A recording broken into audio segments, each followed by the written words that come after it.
Tonight, we return to Hogwarts, but not the bright, bustling castle of feasts and Quidditch matches.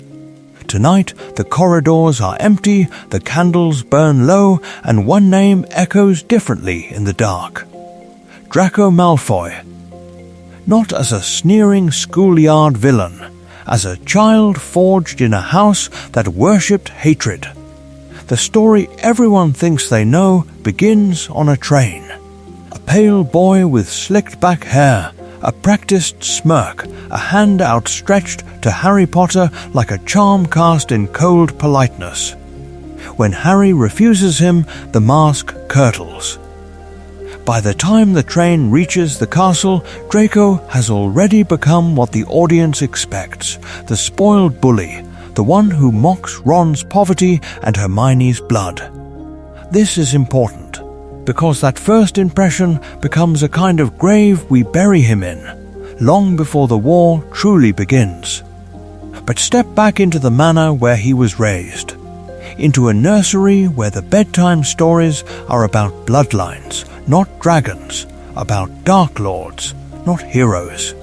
A place where house elves are not people but furniture, and the word mudblood is spoken the way other parents say monster under the bed. Lucius does not simply teach Draco prejudice. He builds a world in which blood purity is the only truth that feels alive. Narcissa wraps that world in silk and quiet terror.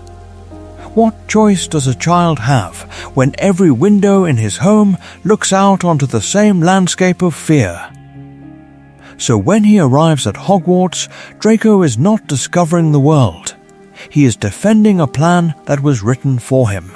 Slytherin does not corrupt him, it confirms him.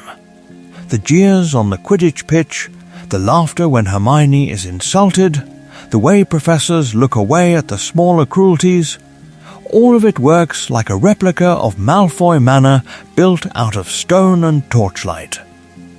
Not Dumbledore, who had promised that help would always be given to those who ask, steps between that boy and the beliefs that are strangling him. Yet years later, on the astronomy tower, the mask cracks, the wand is raised, the target is an old man who will not defend himself. And Draco cannot say the words. His hand shakes, his voice fractures, and for a moment the room is filled not with evil, but with a terrible, suffocating uncertainty. Was this ever his choice? How much of the boy on the tower still belongs to Draco? And how much to Lucius, to Voldemort, to the childhood that carved him hollow? Tonight we follow that question like a thread. From the whispered lessons in Malfoy Manor's shadowed halls, to the green light that never quite comes on the tower, to a man standing years later on platform 9 3/4, watching his own son board the train. The grave of who he was meant to be is still there. The grave was empty, but the weight of everything he was taught has not yet learned how to die. Malfoy Manor was not a home. It was a curriculum. It was a syllabus written in stone and silk and whispered names. A place where a child learned, long before any sorting hat touched his hair, what the world was and who deserved to rule it. The corridors themselves were a kind of grave, lined with portraits whose painted eyes did not merely watch, but judge. Ancestors in green-tinged finery leaned forward in their frames whenever the word Muggle was spoken, lips curling, voices like dry parchment recounting old blood wars as if they were glorious hunts. This is important. The walls did not just display history, they enforced it. A tapestry did not simply show a family tree, it erased the burned faces of those who married wrong, teaching a small boy that love could be scratched out with the same ease as a name. At the long dining table, heirlooms gleamed with a colder light, goblets taken in forgotten conflicts.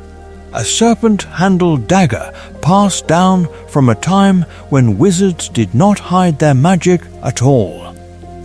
Lucius would let his hand rest on that hilt when the prophet mentioned Muggle-born advances, a silent reminder that there had been an age before the Statute of Secrecy, an age the Malfoys still considered the proper template, not a shameful chapter. The message was simple: power was old, power was pure, and power did not apologize. Lucius and Narcissa parented with a kind of porcelain tenderness, polished, immaculate, and always at risk of shattering. Praise came as cool, precise sentences about bloodline and duty. Correction arrived like a charm without incantation, a glance that froze, a tone that cut.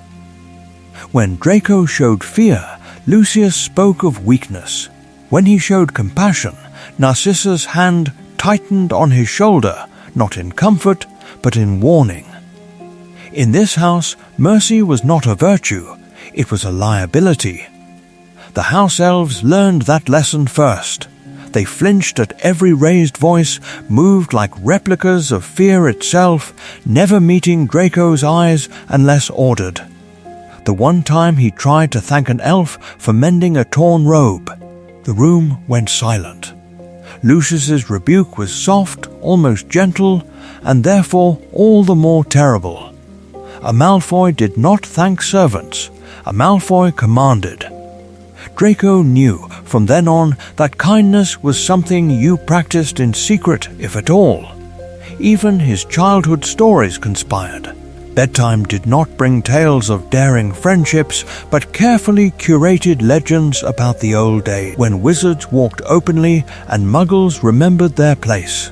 The Dark Lord appeared in these narratives not as a monster, but as a visionary who had simply gone too far, too fast.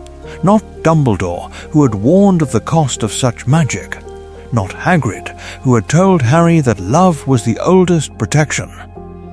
Draco heard only one version, polished and repeated until it sounded like truth. His toys were miniature battlefields. Enchanted knights in silver and green defeating crude, breakable muggle figurines, broomsticks engraved with the family crest, a toy wand that refused to cast anything but offensive sparks. Tutors arrived from the same narrow world, pure bloods with careful manners and careful prejudices, teaching history of magic as a continuous lament for lost dominance. His playmates were children of similar houses, rehearsing superiority before they could spell it. This is important. Indoctrination in Malfoy Manor was not a dramatic ritual. It was breakfast, lessons, holidays, every passing comment about those people and our kind. When every story you hear tells you that some lives matter less, when every correction punishes doubt, how does moral responsibility grow? What does choice mean to a boy who has never seen another map of the world? And yet, somewhere under the marble floors and ancestral voices, a question waited. The grave was empty, but the scripts he had been handed were very much alive. The next time we see Draco stepping onto the Hogwarts Express, he is not just a bully in waiting. He is a child carrying an entire manor in his head, about to meet, for the first time, people who do not fit the plan he was raised to defend. Draco's education begins long before Hogwarts.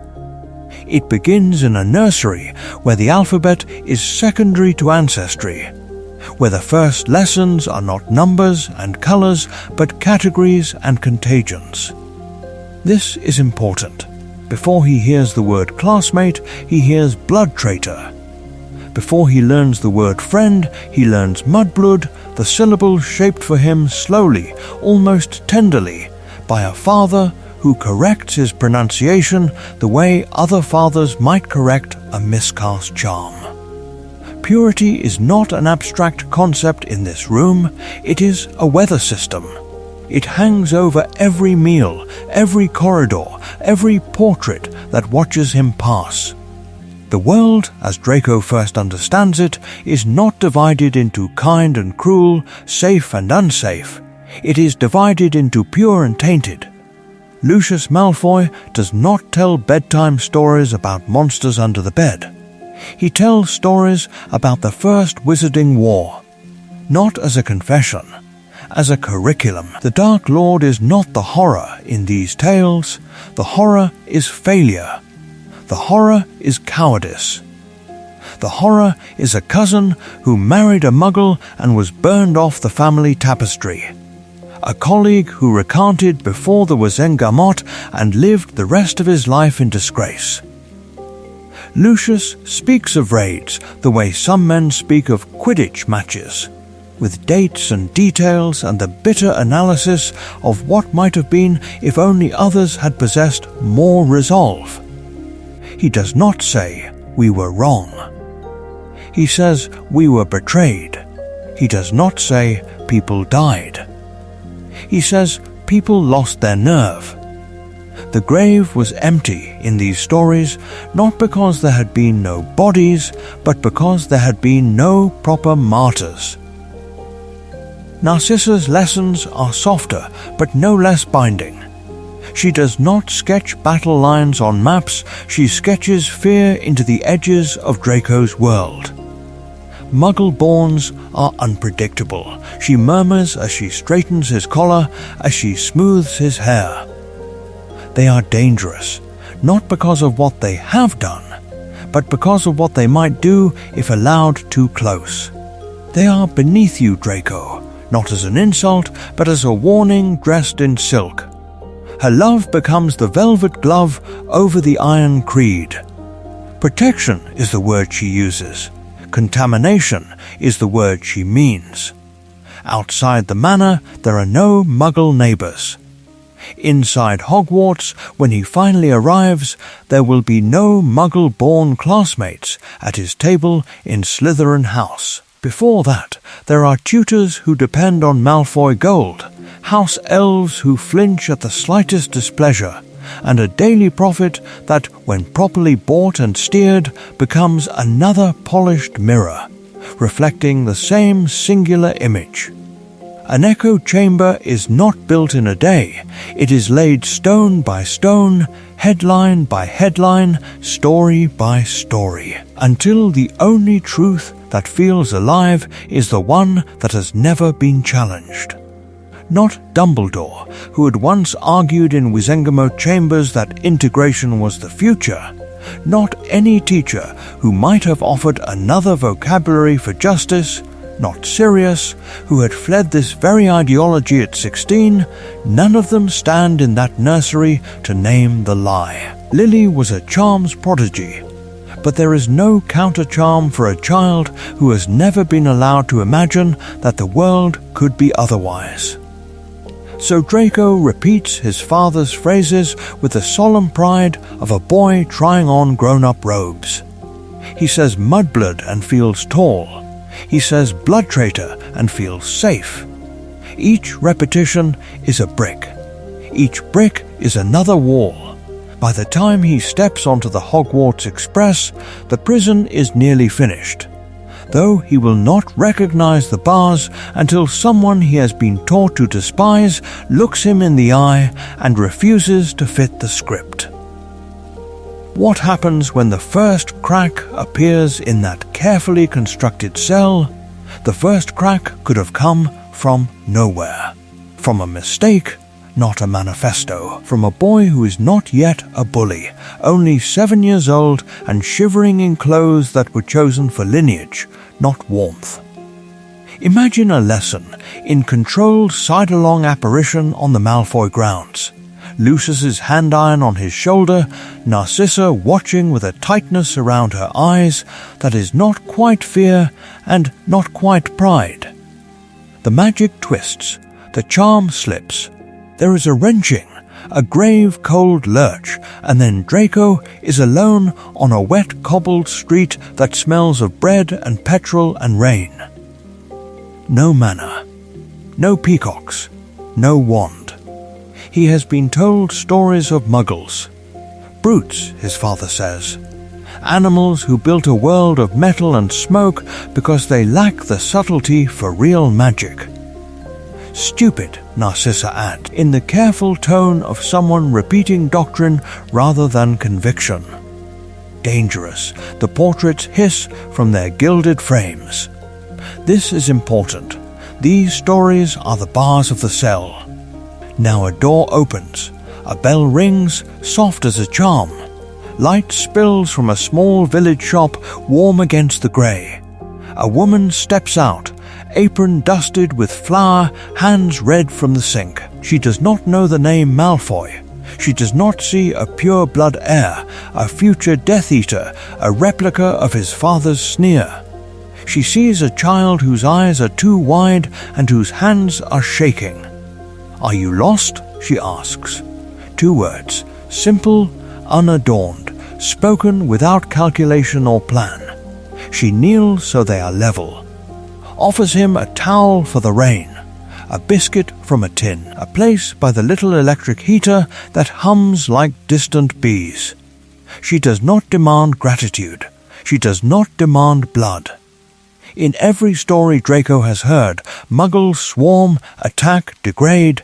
In this story, a muggle makes tea and calls the local constable because a boy is alone in the street.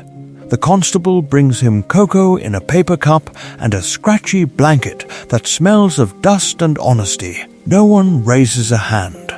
No one calls him filth. What does that do to a mind that has only known one narrative? Does he dismiss it later as an oddity, an exception that proves the rule? Or does it sit inside him like a stone, quiet and immovable, so that the next time Lucius says animals over dinner, something in Draco flinches and he does not quite know why? Psychologists in the non-magical world call this contact theory, the quiet alchemy by which real, positive encounters with those we are taught to hate begin to erode the certainty of that hatred. The Malfoy household is built on the opposite principle. Not Dumbledore, who had spent a lifetime arguing that houses should mix at Hogwarts, but Lucius, who understood that prejudice is most fragile at the point of contact, designs a childhood with no such contact at all. There is no lost afternoon in a muggle village in Draco's canon life. The grave was empty where that memory might have been. By the time he reaches Hogwarts, the plan has already worked. His identity is welded to a story in which purity is safety and distance is virtue. His first true exposure to difference will not be a kind shopkeeper offering a towel. It will be a boy on a train who refuses his hand and a girl he has been taught to despise answering a question better than he can. By then, the crack will have to fight stone, not wet clay. The train is another kind of corridor. Narrow watching. By the time Draco Malfoy steps into Harry's compartment, the stone has already begun to set. But here, for the first time, the script he has memorized in marble halls must be spoken in public, without Lucius standing beside him like a living wand. He opens with contempt disguised as courtesy. He names his own bloodline as if reciting an old, polished charm. He offers his hand as his father once offered influence to ministers and school governors. Then he glances at Ron's second-hand robes, at the smudge of poverty that his upbringing has taught him to read as a moral stain, and the words spill out almost verbatim from Lucius's world. Wrong sort, better families. The Weasleys as a cautionary tale. This is important. Draco is not inventing cruelty on the spot. He is quoting it. The grave was empty in his childhood where other children keep doubt. There is no space in him, yet that wonders whether this story about blood and worth might be false. He has been handed a replica of certainty and told it is truth. So when he speaks on the Express, he is not merely addressing Harry. he is playing to an invisible balcony. Crabbe and Goyle are there, heavy and eager, the first real audience of his own age who have seen him as a prince of Slytherin before he has even crossed the threshold. Behind them, in his imagination, stand the colder eyes of Lucius Malfoy and the softer, more frightened vigilance of Narcissa. Not Dumbledore, who had once praised his flying in the newspapers, not Hagrid, who had carried him as a toddler at ministry galas and then been dismissed as a servant, not Sirius, who had chosen a different house and paid for it with a different kind of prison. Draco is not speaking to the people in the compartment. He is proving to the people in his head that he remembers his lines. This is why his fixation on blood status and wealth feels so absolute. He does not present it as an opinion, he presents it as gravity. The Weasleys' patched robes, their crowded family, the fact that some of them befriend Muggle-borns, these are, to him, objective signs that something has gone wrong in their magic and in their moral fibre. Gold and ancestry are not preferences in his world. They are measurements.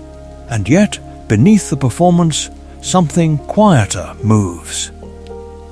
Harry is famous in a way Draco had been trained to expect for himself. The boy who lived is the center of every whispered story, the child around whom the war had turned. Draco looks at him and, for a heartbeat, senses a different kind of power, one that did not come from vaults or from a surname pressed like a seal into the ministry's wax. That is frightening. That makes him small. So he reaches for the only weapons he has been allowed to carry. Blood, money, scorn. If he can define Harry before Harry defines him, perhaps the balance will tilt back. If he can sneer at Ron's hand-me-downs, he can pretend not to see that Harry's refusal stings like a curse badly blocked. Here is the tragedy of the compartment. This is Draco's first real chance at a friendship not arranged at a dinner table, not negotiated between fathers, not bound by a house elf's terrified silence. A boy his age, unclaimed by any pure blood alliance, offers him, simply by existing, the possibility of something unscripted.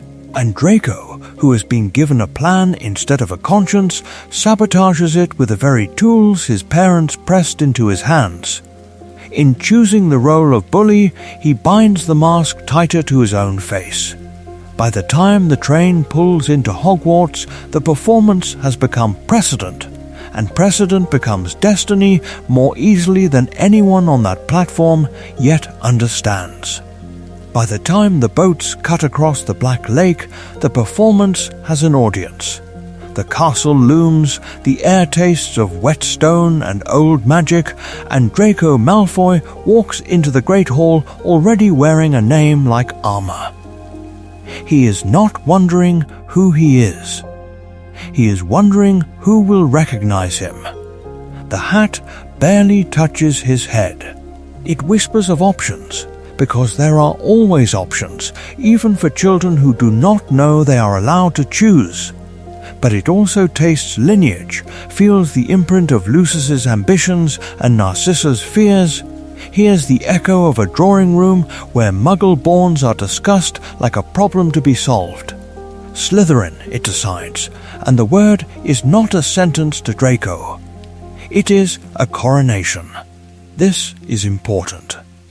The table erupts. Hands clap his back. Older students nod, some with open welcome, some with a cool assessment reserved for a promising heir. He sits down in a place where his surname arrives before he does, and for an 11-year-old who has never been permitted to doubt the family plan, that feels like safety. The common room is a different kind of grave, carved into the stone beneath the lake, lit by greenish light that turns every face into a faint replica of the dark mark's glow. Here, the stories are older than the students who tell them.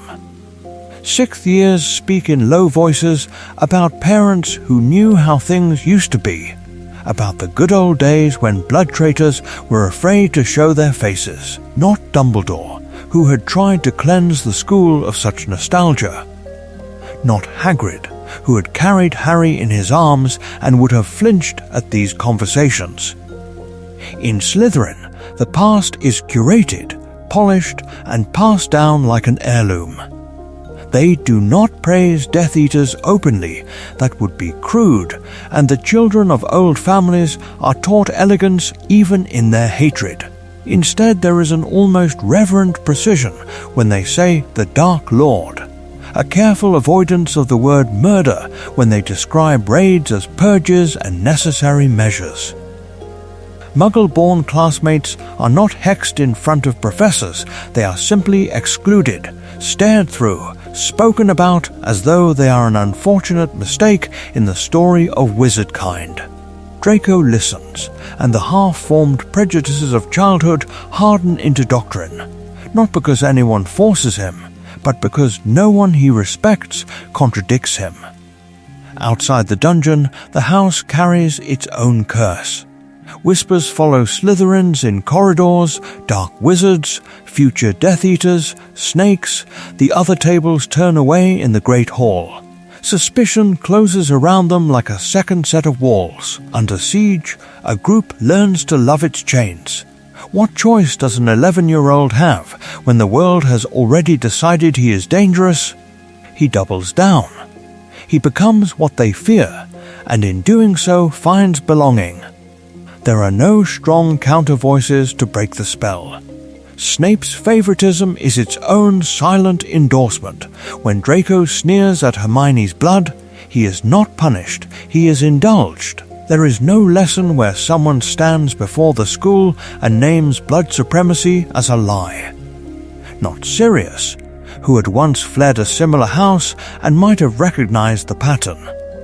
The curriculum teaches charms and transfiguration, but not how to see another human being as fully alive when your father has called them filth. So Draco sits beneath the lake, 11 years old and already convinced that he is exactly where he belongs. He feels like a prince among his own, not realizing that the welcome is also a binding. The grave was empty in Godric's Hollow, but here in Slytherin, an invisible grave is being dug for his better self. Each approving laugh, each unchallenged slur lowers him deeper. By the time he looks up and wonders whether the story he inherited is the truth, the walls of the common room will be welded inside his mind. And when the Dark Lord truly returns, Hogwarts will discover that Slytherin has not merely housed a boy like Draco Malfoy. It has finished forging him. Hogwarts does not rescue him from that descent. It refines it. The castle that should have been a sanctuary becomes, for Draco Malfoy, a finishing school in how to wound and be applauded for it. Snape is the first and most devastating tutor. The pattern is simple, almost ritualistic. Gryffindor loses points when Neville trembles, when Hermione answers too quickly, when Harry breathes in the wrong direction. Slytherin gains them when Draco sneers, when he sabotages, when he turns another child's humiliation into a performance. This is important. The authority figure who stands closest to Draco's house does not merely overlook cruelty, he translates it into institutional reward. Green stones tumbling into hourglasses like a visible charm, affirming that spite is not only permitted, but correct. Not Dumbledore, who had promised that all houses would be treated alike, intervenes in potions to disrupt this lesson. The grave was empty where fairness should have been. Draco watches, and he learns that some people may be mocked without consequence, that Gryffindor's suffering is part of the curriculum, that his role in the story is to be the knife, not the hand that hesitates. The other teachers do not balance the scale. McGonagall's sternness toward Slytherin is principled, but it is also public. Her narrowed gaze, her clipped rebukes, the way her mouth tightens when green and silver enter the room, all of it becomes proof to a boy raised on grievance that the world is already aligned against his house. The staff's visible distrust of Slytherin, murmured warnings, watchful eyes at Quidditch matches, confirms everything Lucius ever said about bias and persecution. Draco knew, before he set foot in the castle, that outsiders would never understand. Now the castle seems to agree. So he chooses his targets with almost ritual precision. Hermione, the muggle-born whose brilliance threatens the pure blood myth. Hagrid, the half-giant groundskeeper whose gentleness is dismissed as stupidity. Ron, the poor boy whose hand-me-down robes make a mockery of aristocratic pride. Each insult is not only an attack, but a performance, calibrated to draw laughter from the Slytherin table, to echo off stone walls that have never once made him apologize. Every smirk that answers him is a mirror, every chuckle a quiet confirmation that he is exactly who he is supposed to be. No one breaks the pattern. There are detentions, yes, but no serious attempt to name blood prejudice in a classroom where magic, history, and ethics intertwine. No professor sits Draco and Hermione across from each other and asks what, precisely, he believes a mudblood is, and why. No restorative conversations follow the slurs hurled on the Quidditch pitch. The ideology remains unexamined, like a cursed object left humming beneath the floorboards. By the time Draco is 15, his bullying is not a spontaneous cruelty. It is a practiced liturgy that the institution has silently blessed. Each year, the boy who might have been something else is rewarded for being this. Which is why when the Dark Lord returns and offers him a different kind of task, the first crack in that liturgy will be almost unbearable to watch.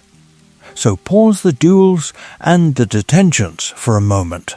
Step away from the corridors where Draco performs the part everyone expects of him, and follow him instead into the dark, into the quiet, into the space after the curtains close, and the castle finally exhales.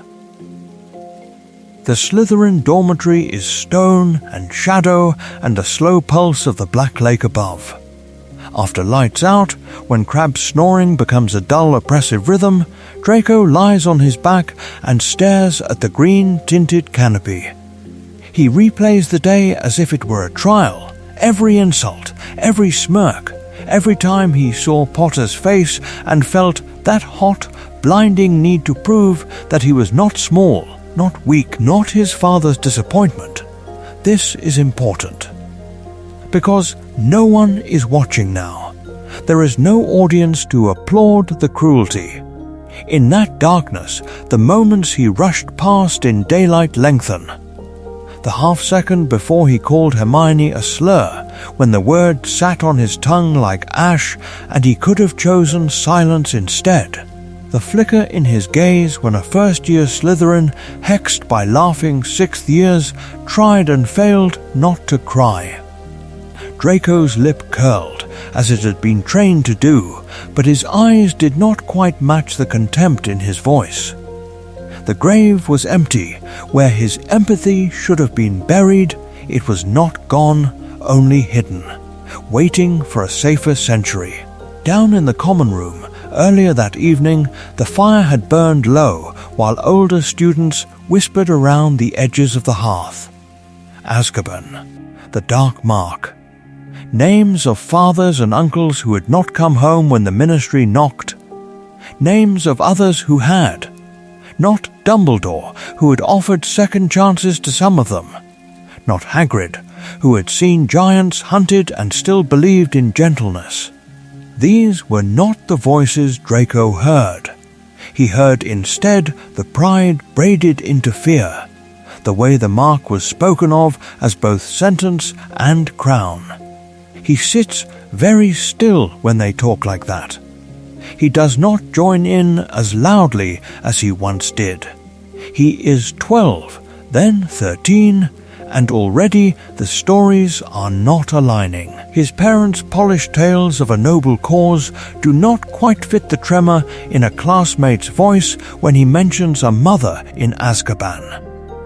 The magic of childhood certainty begins to thin, and beneath it he senses something raw and unnamed. Doubt, guilt, the suspicion that the story he was given might be a carefully crafted charm, a replica of the truth rather than the truth itself. But there is no safe place to say this aloud. No professor invites him to question the creed that has been carved into him. The house that might have sheltered his uncertainty instead rewards his sharpest edges. So he tightens the mask, rehearses the lines, and convinces himself that hesitation is weakness. And here the question hangs: if we had seen more of these in-between nights, these almost mercies and swallowed questions, would we have condemned him as quickly, or would we have recognized the cracks forming long before the Dark Lord pressed a task into his shaking hands? By the time the Dark Lord returns, the cracks in Draco's mask are no longer hairline, they are fault lines. But to understand why the boy on the astronomy tower is shaking, the story has to return to the boy on the Hogwarts Express staring at a legend who refused his hand. Draco meets Harry as a contradiction made flesh. The famous boy who lived should have been a pure blood prince, raised in reverence, steeped in the old stories of wizarding supremacy. Instead, he is a thin child in second-hand robes, ignorant of magic, carrying the stain of Muggle upbringing like a mark across his entire history. This is important. Everything Draco has been told in the Manor's echoing corridors says such a boy should be lesser. Yet the carriage tilts toward Harry as if gravity itself has chosen a side. The grave was empty, in a sense, for Draco that day. The grave where his certainty lay, not Dumbledore, who had spent years warning of the dangers of blood prejudice. Not Hagrid, who had wept over Harry's survival while dismissing the Malfoy name with a growl. Not Sirius, who had rejected his own family's creed. None of them were in that compartment. Only a child who suddenly understood that the world might not applaud the lineage he had been taught to worship. So Draco begins to reach for Harry the only way he knows how, with challenges, taunts, carefully rehearsed cruelty. Each insult on the Quidditch pitch, each sneered Potter, is a flare fired into the dark, demanding to be seen.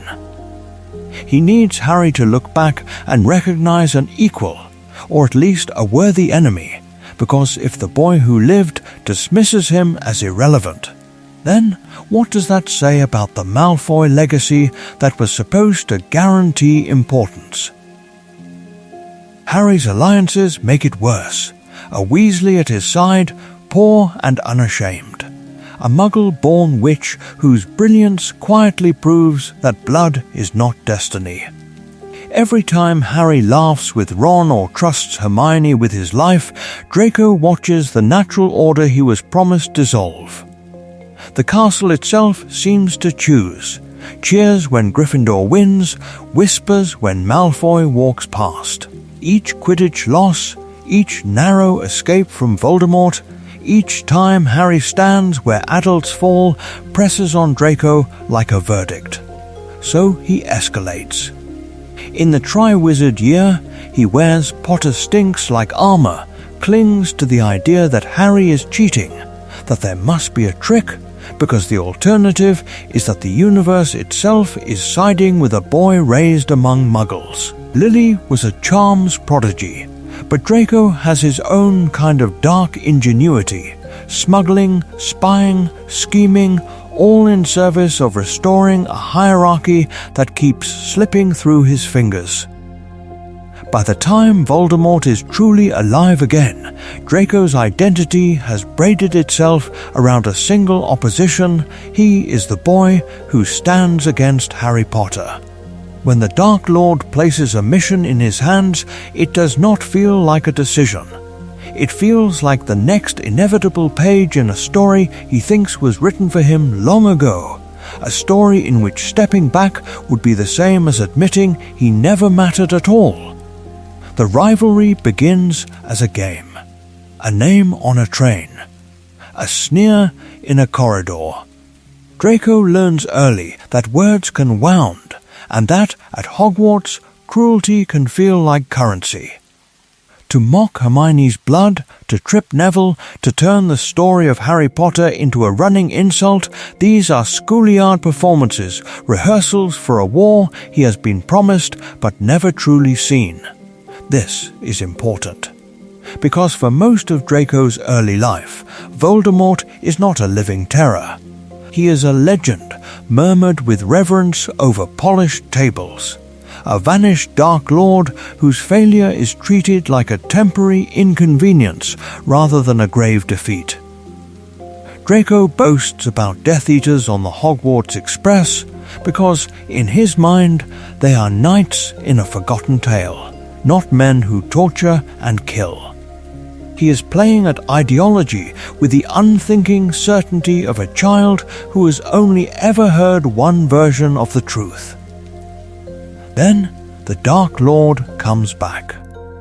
Not as a whispered hope, but as a resurrected presence who walks, who breathes, who sits down in the Malfoys' own dining room. The grave was empty. The monster the world had tried to bury is alive again. And suddenly the Malfoy Manor that once felt like a fortress becomes a gilded prison. Not Dumbledore, who had warned that Voldemort's return would change everything. Not Hagrid, who had told Harry that some families would welcome that change. None of them can feel what Draco feels when he realizes that his childhood fantasy now has a face and a voice and a wand. After Lucius's failure at the Department of Mysteries, the atmosphere in the manor curdles. The portraits seem to listen. The very magic in the walls feels thinner, strained by fear. Narcissa's composure, once immaculate, begins to crack at the edges. Her hands tremble when she pours tea. Her voice lowers to a whisper in rooms that used to echo with confident plans. Draco watches his mother bend, not out of devotion, but out of terror. Voldemort's punishment is meticulous. He strips Lucius of his wand, of his status, of the illusion that pure blood loyalty guarantees safety. He uses the manor as headquarters, turning their ancestral home into a stage for humiliation. Lucius, the childhood hero who once seemed carved from certainty, becomes a man who will not meet his son's eyes. The replica of strength Draco worshipped collapses, and with it the simple belief that their side is destined to win. In this new reality, Draco is exposed. A boy raised to admire Voldemort now sees him up close as a capricious tyrant who plays with fear as easily as other wizards play with charm work. Refusal is unthinkable. Defiance is death, not just for him, but for his parents. When the Dark Lord turns to Draco and lays a task upon him, it is not an honor. It is a sentence. The mission is simple in words and impossible in practice. Kill Albus Dumbledore. The boy who once laughed in corridors now walks under the weight of an order that will decide what kind of person he truly is, or whether, by then, there is any part of him left that can still choose. and on the night he first steps toward that tower, the question is no longer whether Draco Malfoy is evil. It is what exactly he will become when the moment finally arrives. He is 16 when the sentence is handed down, not by a court, not by a ministry official, but by the man his parents once whispered about with reverence and fear. Kill Albus Dumbledore, or watch your family die. This is important. Pause the story here. Strip away the robes, the castle, the shimmer of magic, and ask the question plainly. What does it mean to place a wand in a boy's hand and tell him that his mother's heartbeat, his father's survival, the safety of the house where he first learned to walk, now all hinge on whether he can commit murder? In another world, they would not call him a Death Eater. They would call him a child combatant. The pattern is chillingly familiar. An adult warlord selects the young, the impressionable, the ones whose identities have been carved to fit the movement's creed. He surrounds them with stories of glory and betrayal, convinces them that loyalty is life and doubt is death, then places a weapon in their hands and says, "Prove you belong." The grave is rarely literal at first. It is the grave of who they might have been. Draco's childhood in the manor is not a battlefield in the obvious sense, but the indoctrination is no less precise. From the way Lucius corrects his son's language about muggle-borns to the way house elves flinch when he raises his voice, every corridor teaches the same lesson. Power is your birthright and mercy is weakness. By the time Voldemort returns to that house, the boy who stands before him has been trained for years in the one virtue this new regime truly prizes: obedience. And Voldemort is not simply a dark wizard here. He is a dictator in full command of the stage, an adult who understands exactly how to weaponize a teenager whose entire sense of worth has been built on pleasing the very circle now holding his parents over the abyss. The asymmetry of power could not be starker. One has armies, Horcruxes, and decades of cruelty honed to an art. The other has a school timetable and a trembling hand. Can we speak of consent in such a chamber? Of moral agency, as though Draco Malfoy stands in a neutral field, calmly weighing ethics and outcomes? Or is his so-called choice closer to a curse, a charm laid on him since infancy by bloodline, by dinner-table conversation, by portraits that sneer at the very idea of kindness? The grave was empty in Godric's Hollow because Lily was a charms prodigy, because James and Lily built a plan to save their child from this machinery. Draco's world built no such escape hatch for him. So when we return to the Astronomy Tower, we should do so with a different kind of dread. We are not merely watching a villain advance a plot. We are watching a boy, already half buried by the life that raised him, being asked to prove he deserves to stay alive by crossing a line he may not be able to live with at all. On the night Voldemort chooses Draco, it is not a promotion, it is a sentence. A boy who has been taught that power is safety is handed an order that will make him powerful in name and disposable in truth. This is important. Voldemort does not need Draco to kill Dumbledore. He has other killers. He has older, more practiced wands. What he wants is spectacle and punishment, a public reminder that the Malfoy name now bends at his grave cold feet. Lucius has failed at the ministry, the prophecy is lost, and the Dark Lord answers that failure by turning Lucius's only child into collateral. Revenge against the father, wrapped in the language of a test for the son. Draco, raised on stories in which his father is always in control, hears the assignment and thinks it is an inheritance. On the Hogwarts Express, he boasts in that narrow, echoing corridor, hinting that he has a task, that Hogwarts will not be safe for much longer. In Borgin and Burke's, he performs adulthood, threatening, posturing, invoking his father's name like a charm that will still work if he says it with enough conviction. He speaks as if he has a plan, as if the story is already written and he is the inevitable victor.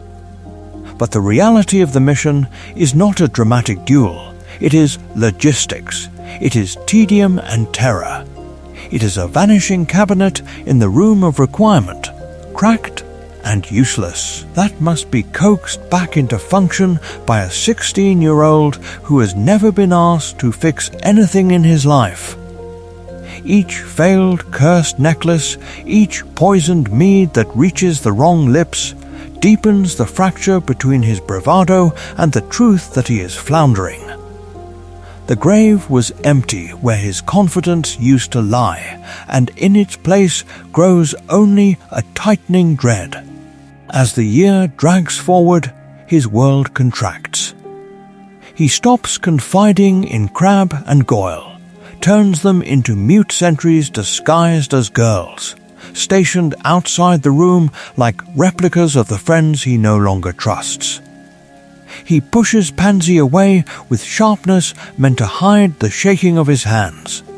He patrols the corridors alone, pale and hollow-eyed, weight dropping from his frame as if his body is trying to vanish before the cabinet finishes the work. Not Dumbledore, who had watched generations of children buckle under lesser burdens, could miss the change. Harry sees it too, the dark circles, the trembling, the way Draco clutches the sink in the bathroom as if the stone itself is the only solid thing left. Secrecy curdles into paranoia. Every failure is a noose tightening, not only from Voldemort, but from the part of Draco that still knows murder is a line. Each step he takes to repair the cabinet, each whispered incantation, walks him further from the boy who sneered on the train and deeper into a grave he is digging for his own conscience. By the time the cabinet opens and the Death Eaters spill into the castle, the mission has already succeeded in its truest purpose. It has hollowed him out. What happens on the astronomy tower will look like a single choice. In reality, it is the final collapse of a year-long fall. And the question is no longer simply whether Draco will kill. It is whether there is enough of him left beneath the fear and the training to hesitate at all. The fall does not happen on the tower. It happens in a bathroom, white tiles, running water, a boy at a sink who finally believes he is alone. Draco's hands are braced on porcelain that feels colder than it should, knuckles bloodless, shoulders shaking. The tap hisses, overflowing the basin, a steady curtain of sound to drown out any footsteps, any witnesses. He stares at his reflection and finds not one face, but many. The mirror fractures him into pale replicas, each pane catching a different angle of terror, arrogance, exhaustion. None of them look like a killer. This is important. He has tried every corridor, every hidden passage, every charm he can remember. The vanishing cabinet will not quite obey. The plan will not quite resolve into something clean. And somewhere beneath the desperate calculations, he knows the truth. There is no version of this where he walks away untouched. Either he kills Dumbledore or Voldemort kills him. Either his soul dies or his body does. I have to do this, he chokes, the words dragged out of him like something poisoned. Not I want to, not I believe in this, I have to. Duty, not devotion. Coercion, not conviction. The phrase is an iron band around his chest, the echo of his father's voice, his mother's white-knuckled fear. The dark mark burning like a grave he is already half buried in while still alive. That sentence is the quiet confession of the year. It is the moment the mask slips, but only for the mirror. Draco cannot afford for anyone else to see this. Not Dumbledore, who had once offered him a broader, kinder version of Slytherin ambition. Not Hagrid, who had seen him as a spoiled child rather than a soldier. Not Sirius, who had died on the wrong side of the same war that built Draco's cradle. His house must see only the smirk, the slur, the easy cruelty. His parents must see a Malfoy worthy of the name. Voldemort must see a weapon. So the breakdown happens here, in secret, where the only witness is his own reflection and the water that will wash his tears away as if they were never there. The story he performs in public cannot survive contact with this private grief. When Harry arrives, the intrusion is catastrophic. Draco's wand comes up not as a predator's calculated strike, but as an animal's flinch. The duel that follows is wild, graceless, panicked. His sectum sempra is not a rehearsed cruelty, it is a cornered boy lashing out, trying to push away the one person who keeps appearing wherever his carefully arranged lies are thinnest. And then Harry answers with a spell he does not understand. The bathroom becomes a slaughterhouse in an instant. Blood on tile, red on white. Draco feels his own body open under the curse, feels the grave rush up to meet him, and the neat categories of villain and victim dissolve in the flood. For a heartbeat, he is only a child bleeding out on a school floor because two boys were handed a war instead of a childhood. When Snape seals the wounds, when the magic knits flesh but not the year's worth of terror, something irreversible has happened. The audience has seen beneath the mask. They have watched it crack.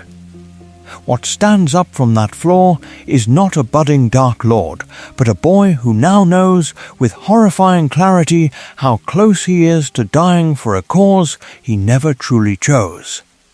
The grave was empty in that bathroom. Whatever uncomplicated belief he had in his own destiny is gone. And on the night of the tower, when he raises his wand at Dumbledore, the question will not be whether he can kill, but whether this earlier death, the quiet one, at the sink, has already decided for him in ways no one yet understands. Hesitation enters like a crack in stone, small, almost invisible. But once it appears, the whole structure is no longer what it seemed. In that bathroom, with blood on the tiles and water in the sink, Draco has already learned what it feels like when the script in his head collides with the person who is actually holding the wand. This is important, because in a world built on oaths and dark marks and unbreakable vows, the moment that matters most is often not the curse spoken, but the breath before it. That half-second when training, terror, and something older than either, conscience, or the faint memory of it, struggle for control. Magic is fast. The human mind is slower. The gap between the two is where the story of Draco Malfoy really lives. He is not the only one whose soul is revealed in a pause. Severus Snape, standing on that same tower, does not immediately raise his wand. There is a heartbeat in which he looks at Dumbledore, and something unreadable moves behind his eyes. A lifetime of divided loyalties compressing into silence. Regulus Black, heir to another proud house, does not announce his rebellion. He simply stops obeying, turns down a darker corridor, and walks alone into the cave that will kill him. Even Dudley Dursley, whose childhood cruelty left its own kind of grave in Harry's cupboard, halts on a suburban pavement and mutters that he does not think Harry is a waste of space. These are not grand speeches. They are hesitations, deviations in the pattern. and they tell the truth more clearly than any declared allegiance. Not Dumbledore, who had spent a lifetime reading minds and maps and prophecies, could fully predict which way a heart would jump in that instant when everything was finally demanded. Not Hagrid, who had carried Harry from the ruins, could see in Draco's pale, pointed face the boy who would one day lower his wand instead of striking. In a true ideologue, that space does not exist. The curse follows the command as surely as a charm follows an incantation perfected by rote. There is no gap, no breath, no tremor. But Draco falters again and again, in the bathroom at Malfoy Manor when he will not name Harry, on the grounds of Hogwarts when he runs rather than stand and die for a master he no longer trusts. The grave was empty where his certainty should have been. His upbringing could teach him words, gestures, a plan. It could not quite erase the part of him that did not want to become a murderer. So the question is carried upward, step by stone step, to the astronomy tower. When he stands with Dumbledore at one point, wind tearing at his robes, the real test is not his skill. It is whether the child raised to hate can finally make his hesitation die. Or whether, in that last narrow space between intention and spell, something still alive in him will refuse. The tower will answer, but first we have to watch him fail to speak. The tower does answer. But it does so in whispers, in half-spoken curses, in a boy's hand that will not quite stop shaking. Draco gets there first. Dumbledore is weak from the potion, fingers slipping on the stone, and the boy who has imagined this moment all year finally has his advantage. The grave was empty on the ground below. The real battle has always been here, in the thin air where there is no one to hide behind. Draco disarms him. The Elder Wand arcs up like a thrown bone, and Draco catches it. This is important. For one suspended heartbeat, the story seems simple. Wand pointed, victim cornered. A clear line from intention to spell. But time on the astronomy tower does not move cleanly. It stretches, distorts, becomes a kind of dark charm in itself. Death Eaters are climbing, the mark on his arm burns, and still Dumbledore speaks to him calmly, as if they were in his office discussing homework. Not Dumbledore, who had once watched a prophecy doom a child and still searched for a gentler way. Here he looks at Draco and sees another child balanced on the edge of a grave he did not dig. Draco's arm is up, then down, then up again. His voice fractures around the words he cannot quite say. He admits what Voldemort has demanded, that he must kill or be killed, that his parents will die if he fails, that this is not ambition any longer, but a hostage situation written on his skin. The tower wind claws at him. His eyes are wet. He is not the boy from the Hogwarts Express boasting about his father's influence. He is a 16-year-old trying to convince himself that murder is just another assignment. Dumbledore does not mock him. He does not roar or threaten. He offers sanctuary. He acknowledges the fear, names it, holds it up to the moonlight so Draco cannot pretend it is anything else. He tells Draco he can protect his family, that there is a way out that does not end with a corpse at their feet. In that quiet, terrible conversation, one of the wisest wizards alive states the truth the Death Eaters below will never admit: Draco does not want to be a killer. And then the final test. The others arrive. Greyback, the Carrows, the jeering chorus of the life Draco was raised to inherit. The pressure is absolute now. He has the wand. He has the opportunity. Ideology, fear, and expectation close around him like a noose. If he were inherently evil, would he not simply speak? he never does. He taunts, he hesitates, he lowers his wand again. The killing curse remains unspoken, hanging in the air as a possibility that his soul cannot quite bear. It is Snape who climbs through the doorway, Snape who reads the scene in an instant, Snape whose Avada Kedavra finally breaks the night. Draco's line, for all his posturing, remains uncrossed.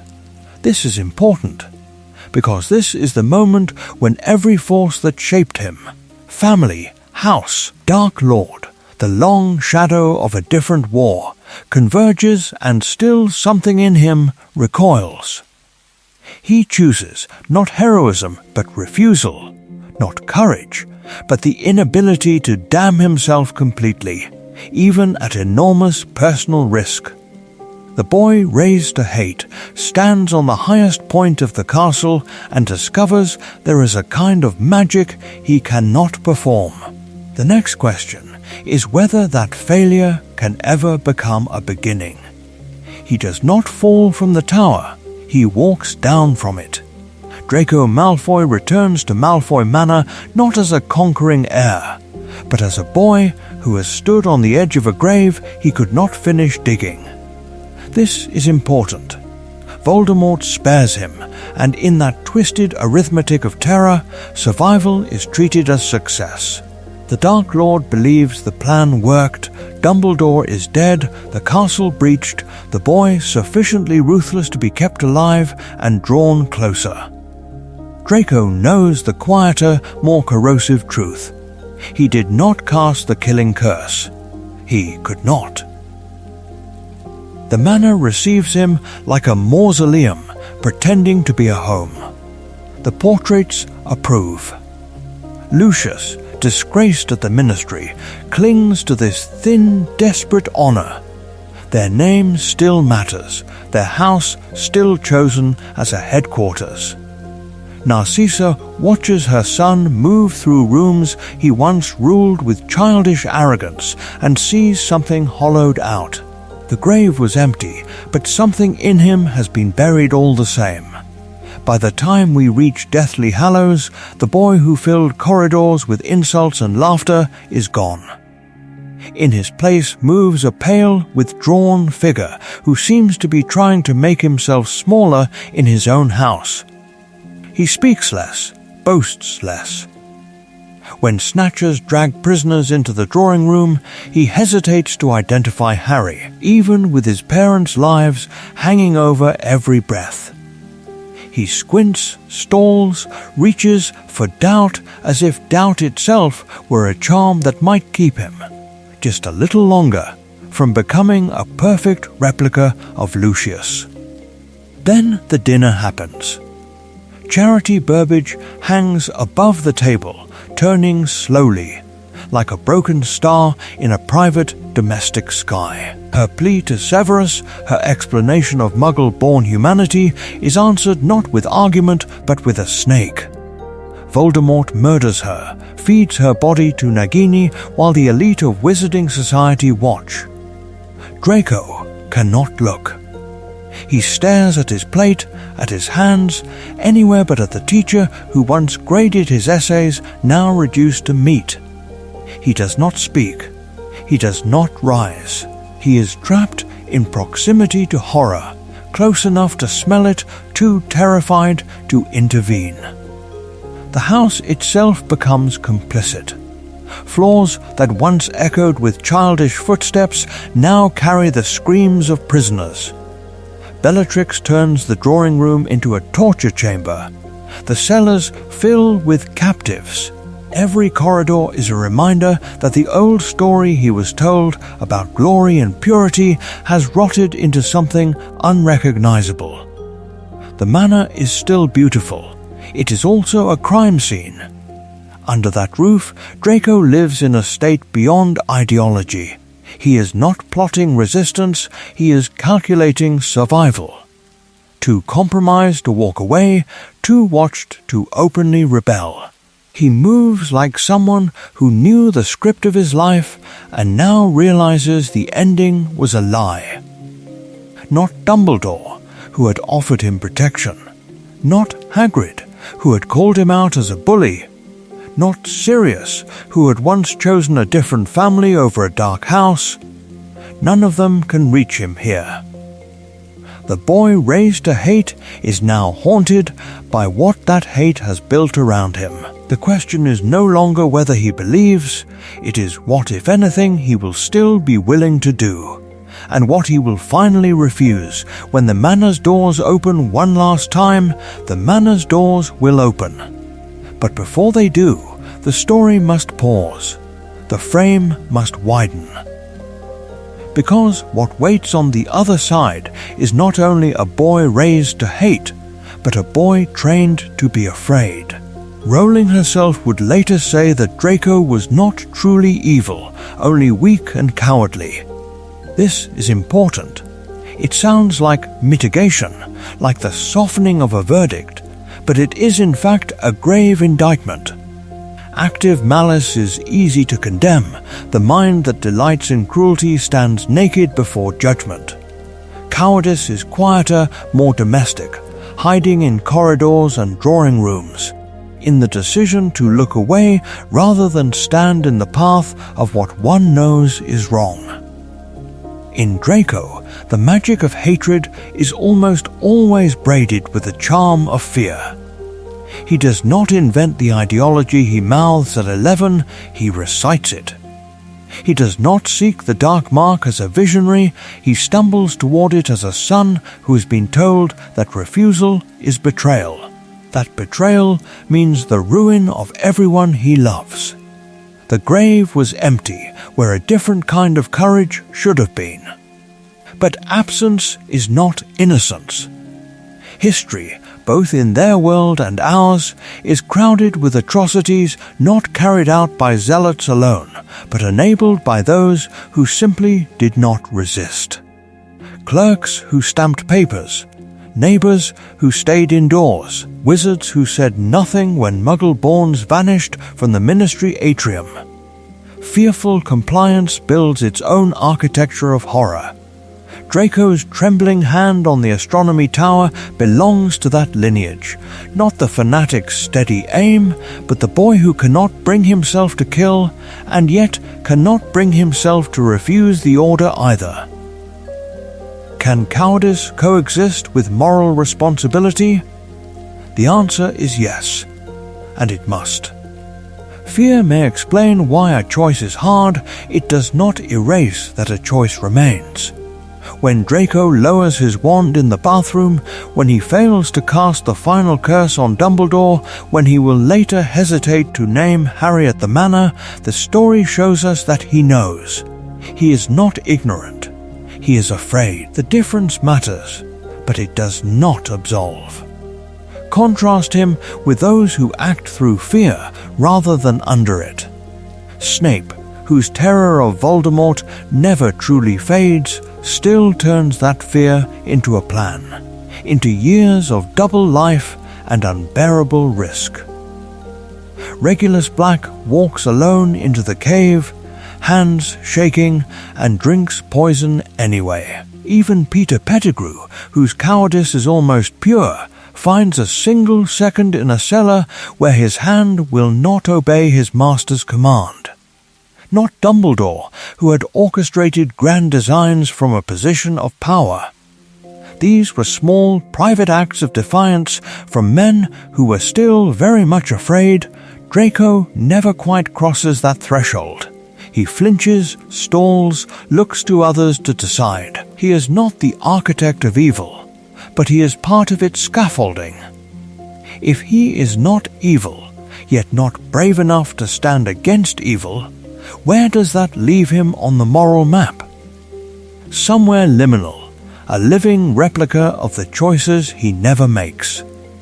A boy who walks out of the war alive but cannot quite escape the weight of all the times he merely failed to say no. And when the manor's doors finally open, that is the boy who will be standing there. The doors open and the war walks in. Not to a battlefield, but to a drawing room with high windows and a long table and a boy who has run out of ways to pretend he does not know what side he is on. This is important.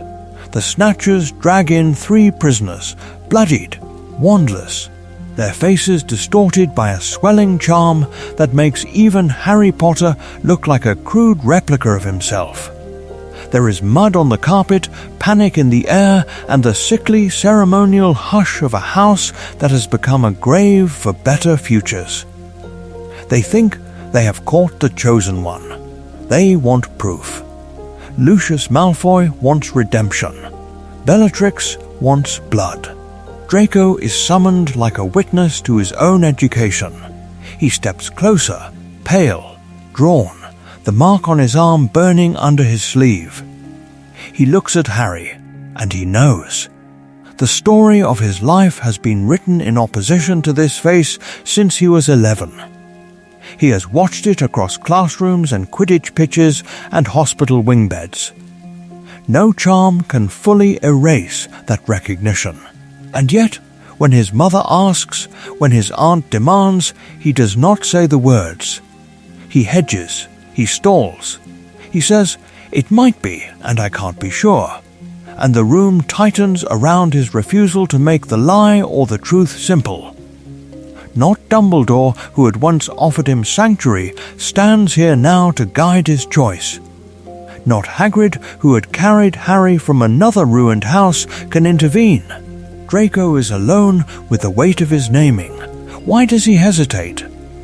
Fear, certainly. Fear of being wrong, of calling the Dark Lord to the manor for nothing and watching his family pay the price. Fear of being right, of handing over the boy whose death will not be quick, whose torture will echo through these walls. There is the old-school hatred too, the petty rivalries and humiliations, but they ring strangely hollow in this room, under this ceiling, with this stake. Beneath all of that, something smaller and more dangerous, an unwillingness, however buried, to be the one who points and condemns. The boy who could not cast the killing curse in the astronomy tower cannot quite cast this sentence either. The grave was empty where his courage should have been, but the space is not entirely filled with cruelty. His hesitation buys minutes. Minutes in which wands are shifted, decisions delayed, rescue set in motion. Narcissa moves closer to the prisoners. The tension fractures. The eventual escape from Malfoy Manor, the continuation of resistance, passes invisibly through this thin, trembling refusal to say yes. It is not heroism, it is not redemption, it is a deviation, a hairline crack in pure obedience, a moment where doing nothing bends infinitesimally toward mercy. Lily was a charms prodigy, but no magic in this house is as fragile or as consequential as a frightened boy choosing not to recognize the enemy he has been raised to hate. And the war will remember that silence, even if Draco never speaks of it again. The room of requirement answers intent. Tonight it answers greed, fear, and the brittle arrogance of boys who thought they understood power. The grave was empty in Godric's Hollow. Here the room becomes its opposite, crammed with the discarded bones of other people's magic, a hoarded museum of forbidden objects that should have been buried and forgotten. Then Crabbe speaks a single spell and the room becomes a furnace. Fiendfire does not burn, it hunts. It roars to life as a living storm, twisting itself into dragon heads and chimera shapes, devouring cursed cabinets and shattered replicas of dark artifacts as if they are kindling. Towers of forgotten contraband melt and collapse.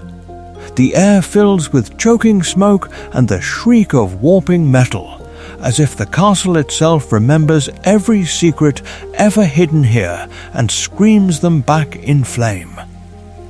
This is important. Draco is not the one who calls that fire. He does not design this plan, does not choose this charm. does not even fully comprehend the depth of the curse that now howls toward him. Once again, he is carried on another boy's escalation, swept from confrontation into catastrophe in the space of a single terrible word. He runs. He coughs. He fights to stay alive, not to kill.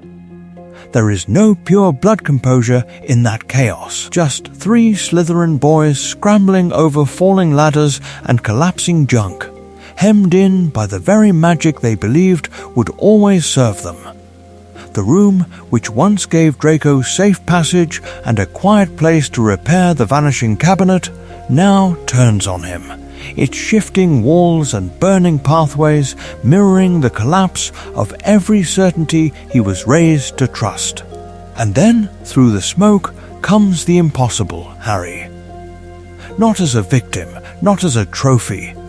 As a rescuer, diving low on a broom with Ron behind him, cutting through the inferno in a desperate arc.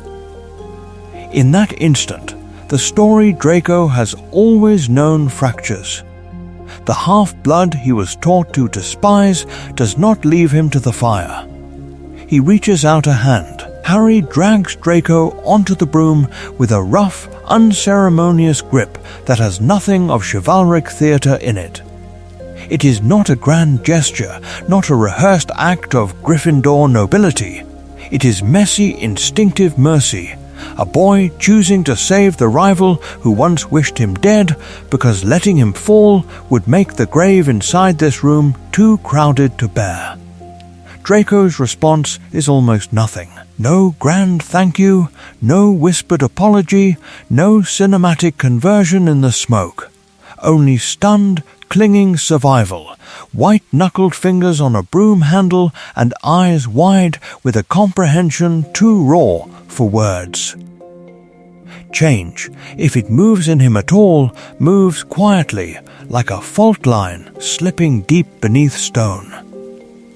The inversion is brutal. The child raised to believe he was superior hangs between life and death over a sea of cursed fire. And the hand that keeps him alive belongs to the boy whose blood he was taught to scorn. What does blood supremacy mean when your lungs are full of smoke and your world is reduced to the strength of another's grip? The room of requirement answers intent. But after this flight through fire, Draco will have to decide what his intent is the next time he sees Harry alive in front of him, and what or whom he is finally willing to let burn. The next timeline is simple. Brutal, clean in the way only fire can be. In this one, Harry does not turn back. The cursed flames rise, the room of requirement becomes a furnace, and Draco Malfoy does not make it to the door. There is a last inhalation, full of smoke and terror and a boy's unspent apologies, and then he is gone. No body, no wand, no grave. The Fiendfire leaves nothing but warped metal and the memory of a scream that is swallowed by the collapsing castle. This is important, because if Draco dies there, in the room he once used to hide a poisoned cabinet and a failing plan, his entire story hardens in an instant. He becomes what the war loves to make of its children, a cautionary tale. A Death Eater's son who played with dark magic and was consumed by it. A name people can speak with a shrug. How would the wizarding world remember him? As the sneering boy who mocked Muggle-borns on the train, the prefect who laughed when Buckbeak was chained, the young man who took the dark mark and let Death Eaters into a school. Not Dumbledore, who had seen his hand shake on the astronomy tower, would be there to testify that Draco could not say the killing curse. Not Hagrid, who had watched too many boys pretend to be men, would stand up in the Three Broomsticks and say that fear is a kind of wound. Not Sirius, who had once been that heir in a dark family, would be alive to say that walking away from your birthright is harder than dying for it. The story would be easier if Draco burned. Clean lines. No epilogue. No awkward aging man at platform 9 3/4, standing a little apart, his eyes following his son instead of his enemies. The moral arithmetic would be comforting. The bully died in the fire he helped light. The heroes lived.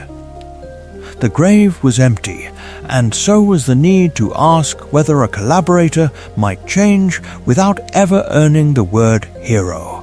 In that world, there is no quiet middle age in a smaller house, no careful distance kept from surviving Death Eaters, no son raised without the old slurs pressed into his ear like a bedtime charm.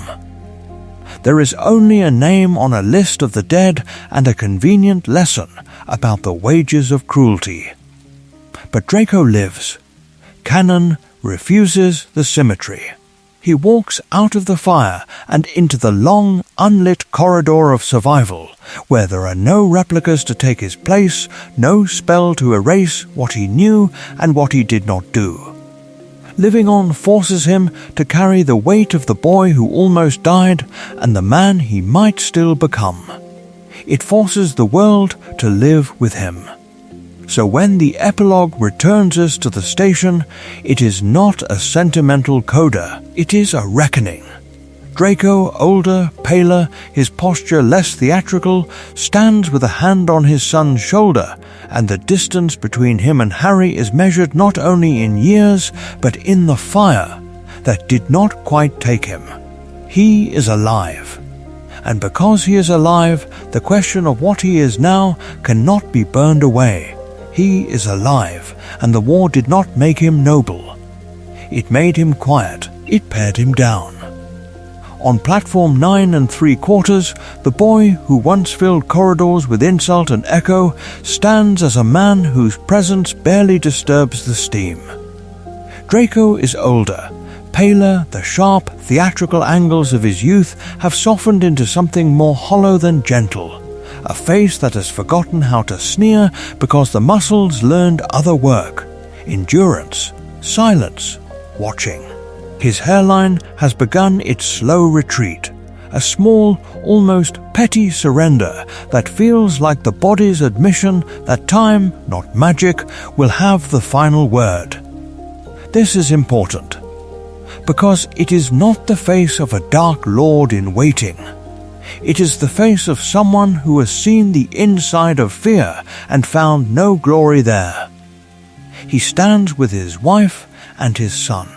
Astoria, frail and composed, a woman who in Rowling's later comments carries a quieter rebellion against blood purity than Narcissa ever could. And Scorpius, slight, nervous, his shoulders angled not outward in inherited arrogance, but inward in wary curiosity. There is no skull on a ring, no serpent on a cane, no visible replica of the old Malfoy theatre. The pristine robes are expensive, yes, but they are not a banner. They are clothes, not a costume. Look at the boy. Scorpius does not spit when he sees Potter's children. He does not repeat the old lines about blood and worth. Whatever Draco has failed to become, he has at least failed to pass on the script intact. The grave of that ideology is not entirely empty, but something has been buried. The charm that once bound the Malfoy name to supremacy has weakened thread by thread in the private choices of a father who knew what it cost to be a son. Rowling has said it plainly. Draco does not turn hero. He does not join auras, does not seek public atonement, does not stand in the light and ask to be forgiven. But he also does not return to the mark. He retreats. He marries, he has a child, he lives within a smaller circle where ideology yields to the fragile, urgent work of keeping one boy safe. Not Dumbledore, who had always believed in grand redemptions, but Draco, whose courage is too thin for martyrdom, chooses the lesser path. Survival without a banner. And then the moment, the wordless exchange. Harry, scar-faded but not forgotten, looks across the platform. Draco meets his eyes.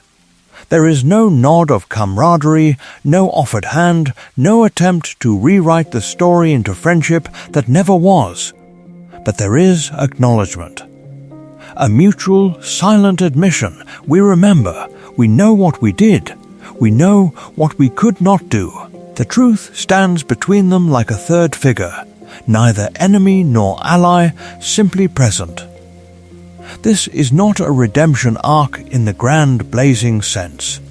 It is something smaller, almost painfully human. A man raised to hate, cracked open by a war he was never built to bear, now trying, awkwardly, imperfectly, not to carve the same lines into his son's soul. The grave was empty of easy absolution and also empty of unchanging villainy. What remains is a life, diminished yet stubbornly alive, and a child stepping onto the train with a chance, however narrow, to be different. The question is not whether Draco became good. It is whether, in the shadow of everything, he became just barely better, and whether, in a world rebuilt from ash. That is sometimes all that history can honestly demand. Draco Malfoy stepped onto the Hogwarts Express as something fragile and unfinished. Not a villain fully formed, not a hero in hiding, but a boy already carrying a script written long before he could read it. This is important. The core question is mercilessly simple. How much of what follows is Draco himself, and how much is the echo of a house where every bedtime story was about bloodlines and every portrait on the wall silently approved? In that manner, magic was not wonder, it was hierarchy, a measuring rod pressed against every soul he met. There are traits that seem to belong to Draco alone, the raw material of his nature. His cowardice is not taught so much as revealed, surfacing when the stakes rise beyond schoolyard cruelty. In the Forbidden Forest with a dead unicorn, in the Quidditch stands when Dementors descend. In the bathroom with Harry's wand levelled at his chest, his first instinct is always to flinch, to flee, to preserve himself. His hunger for status, too, feels innate, a restless need to be seen, praised, chosen. Even in a different home, that boy might still have reached for the brightest table, the loudest laugh, the head of the line. His temper burns the same way.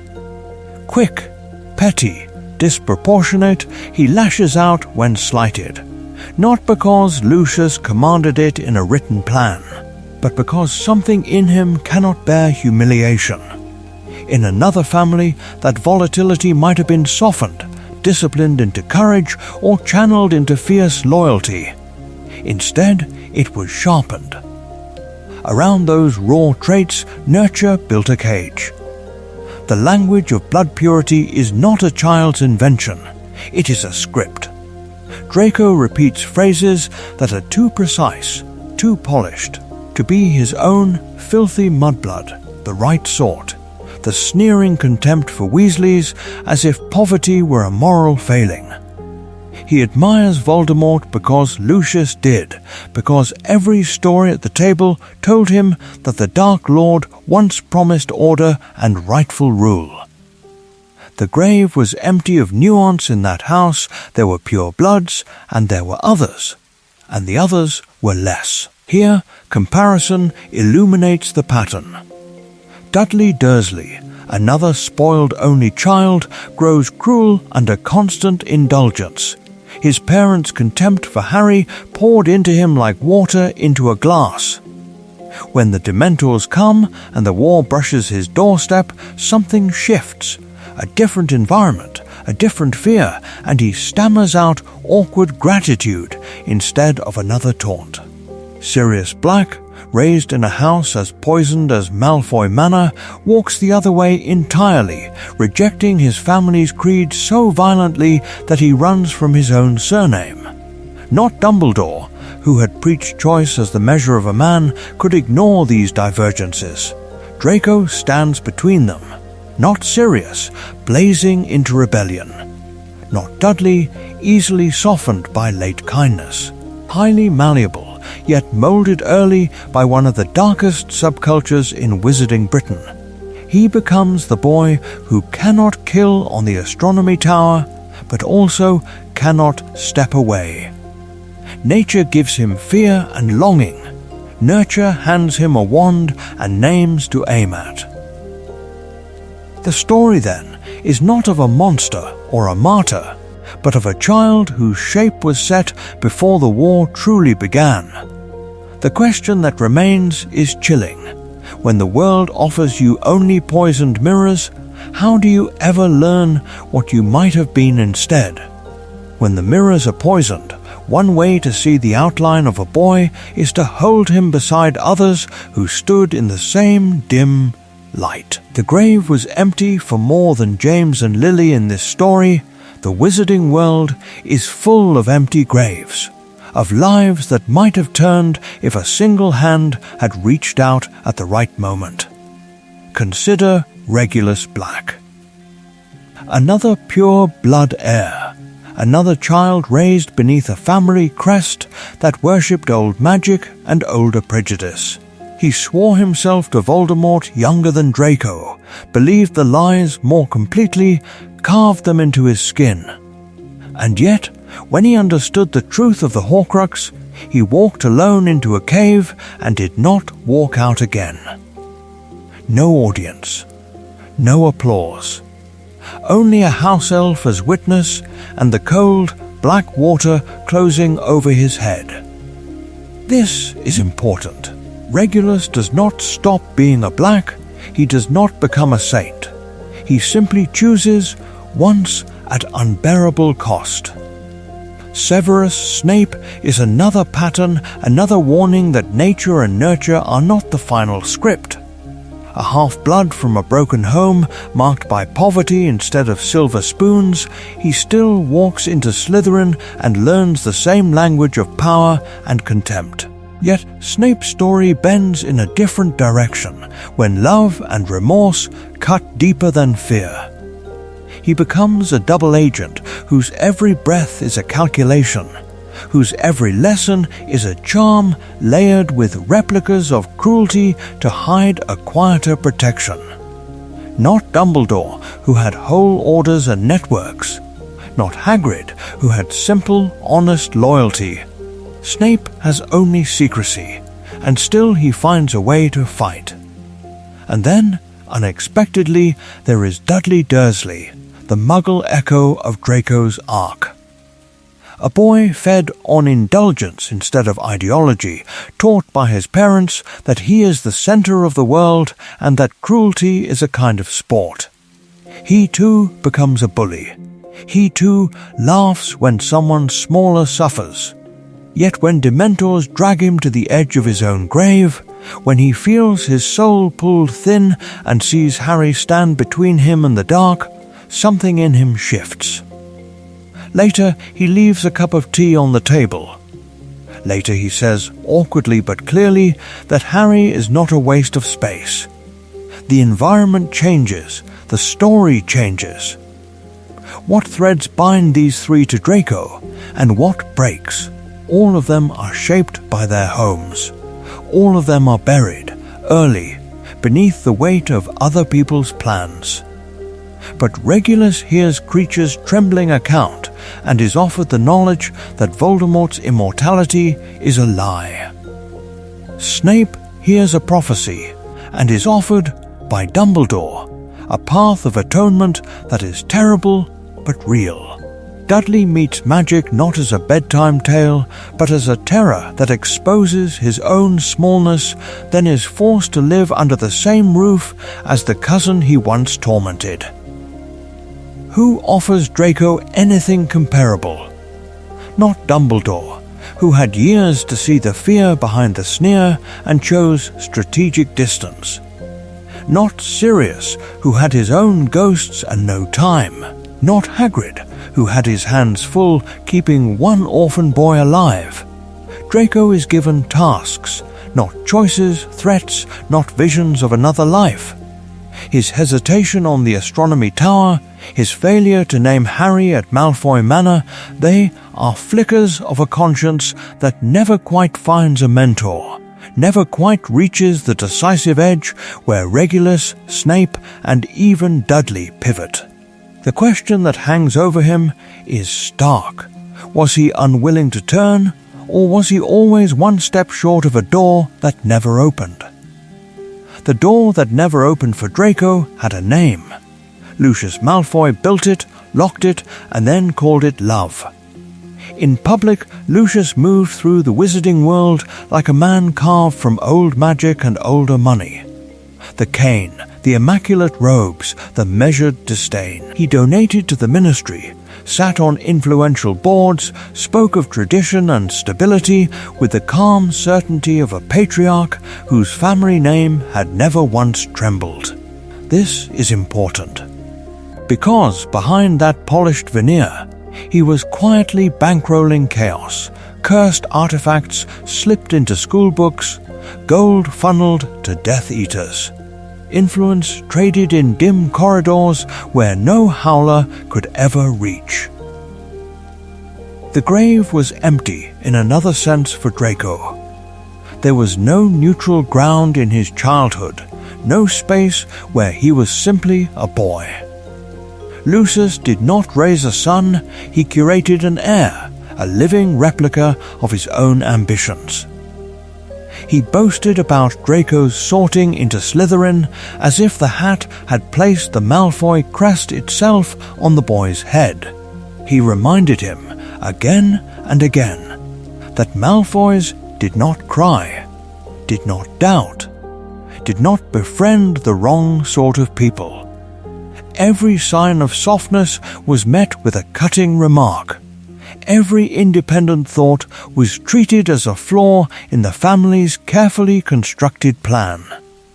Not Dumbledore, who had watched Draco strut through the corridors, knew how often that strut had been rehearsed in a manner where failure meant contempt, not guidance.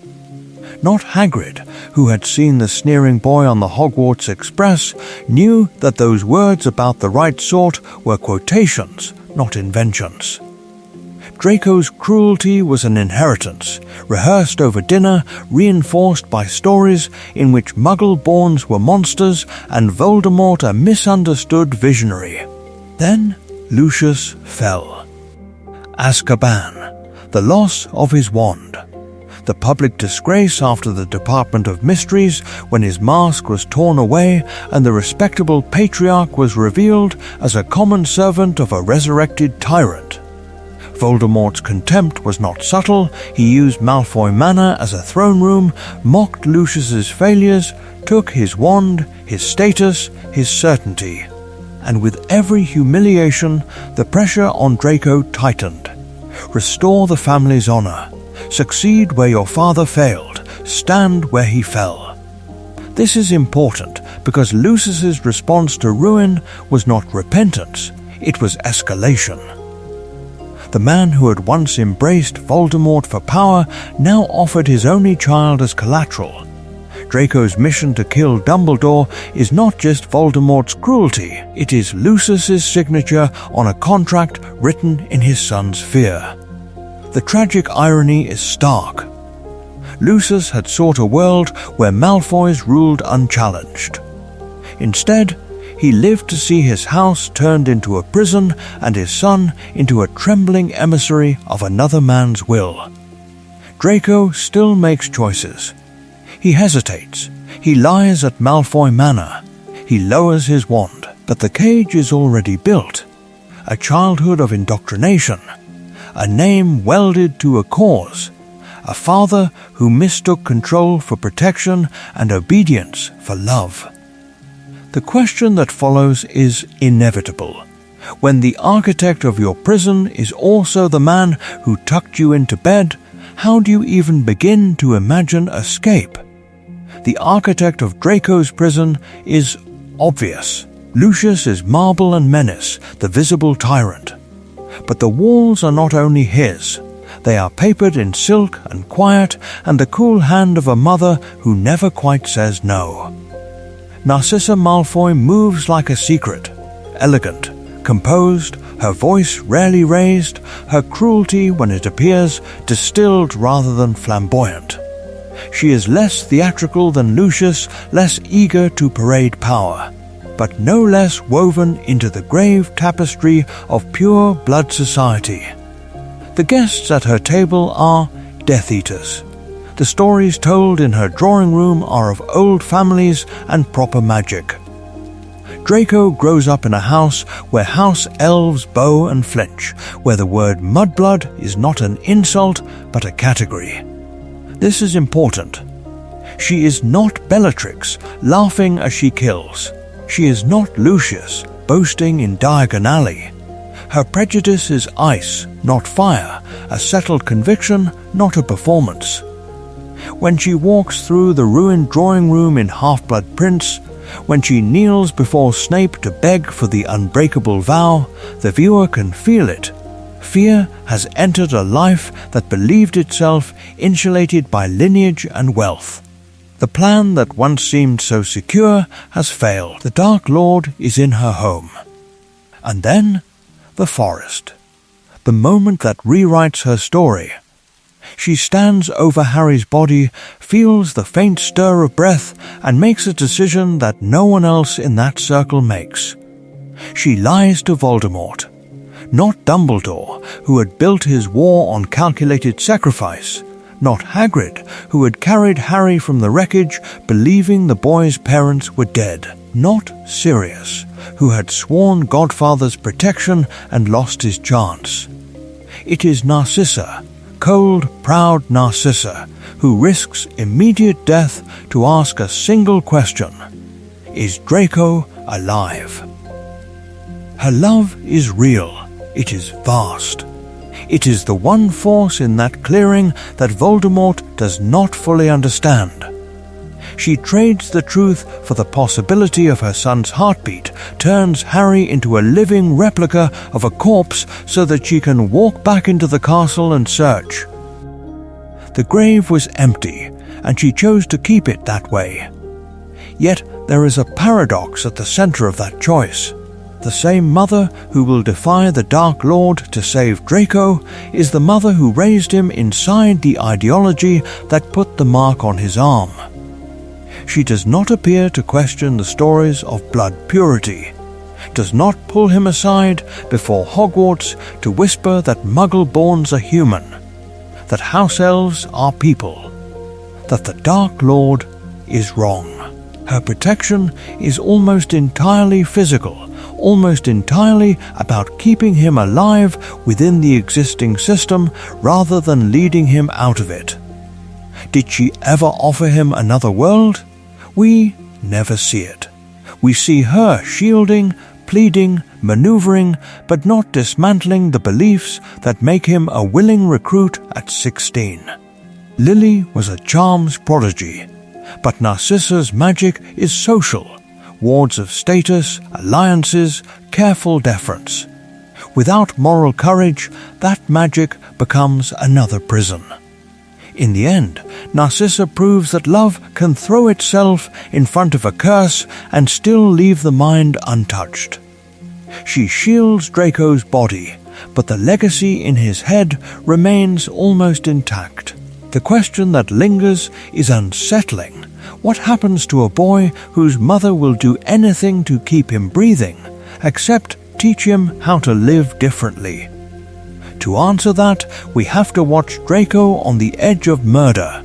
To answer that, we have to watch Draco on the edge of murder. But before the tower, before the trembling wand and the headmaster framed against the sky, there is a different question that unsettles the grave certainty of fate.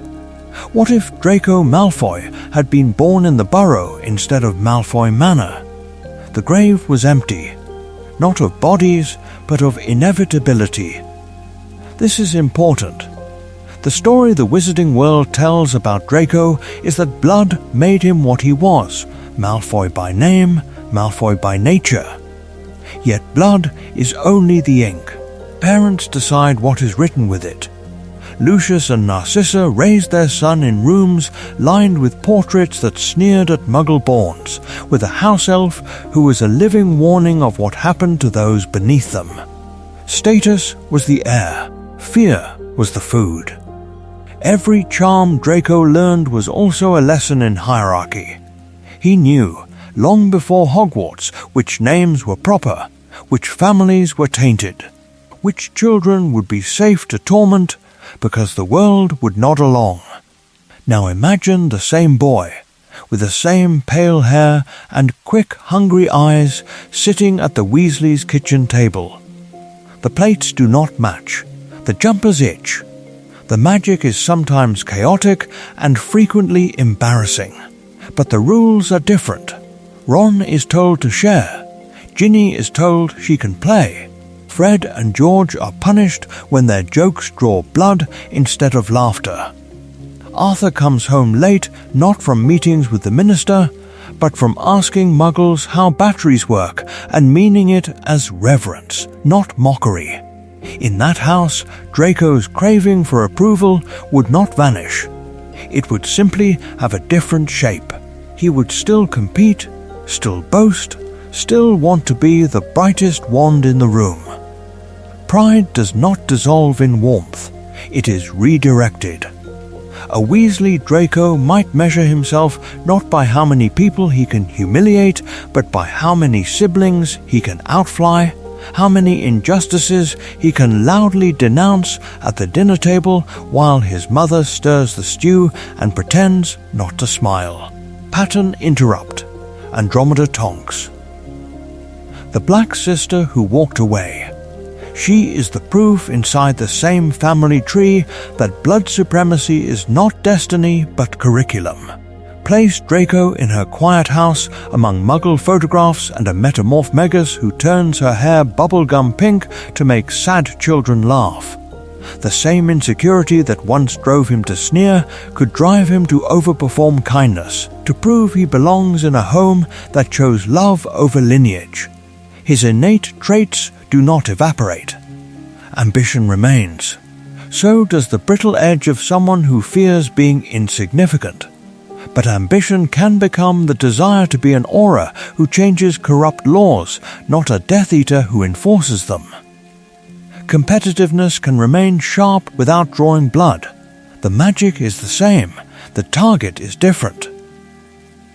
Not Dumbledore, who had watched generations of children pass through his school, fully grasped how much of Draco was Malfoy by design. Not Hagrid, who had seen cruel boys before, understood how carefully that cruelty had been rehearsed for him. This is the tragedy. Draco is not only a Malfoy by blood. He is a Malfoy by plan. And somewhere, in a different house with different parents, there is a boy who looks like him, sounds like him, and never once raises his wand on the astronomy tower. To see what the real Draco does there, we have to climb the stairs with him. He climbs those stairs as a Malfoy. But he climbs them as a Hogwarts student too. And that second identity should have mattered. Hogwarts is the first place where Draco Malfoy eats at a table with children whose parents his father would not permit through the front door. It is his first sustained exposure to Muggle-borns, to half-bloods, to Weasleys who wear second-hand robes and yet walk with unembarrassed pride. This is important, because a school is not only a castle of stone and magic, it is a machine for shaping what children believe is normal and what they believe is unforgivable. Yet in Draco's years, Hogwarts offers no structured antidote to the poison already in his veins. There is no class on the ethics of blood status, no Muggle history taught with the gravity of a defense lesson. No serious exploration of how words like mudblood function as a kind of curse. Hermione Granger bleeds on the floor of a Quidditch match after that word is hurled at her, and the story of the school moves on. The grave was empty where accountability should have been. Teachers hear the slurs. They see the sneers. They watch Slytherin and Gryffindor boys hex each other in corridors. The insults always circling back to birth, to blood, to who deserves to be alive. Detentions are given. Points are taken.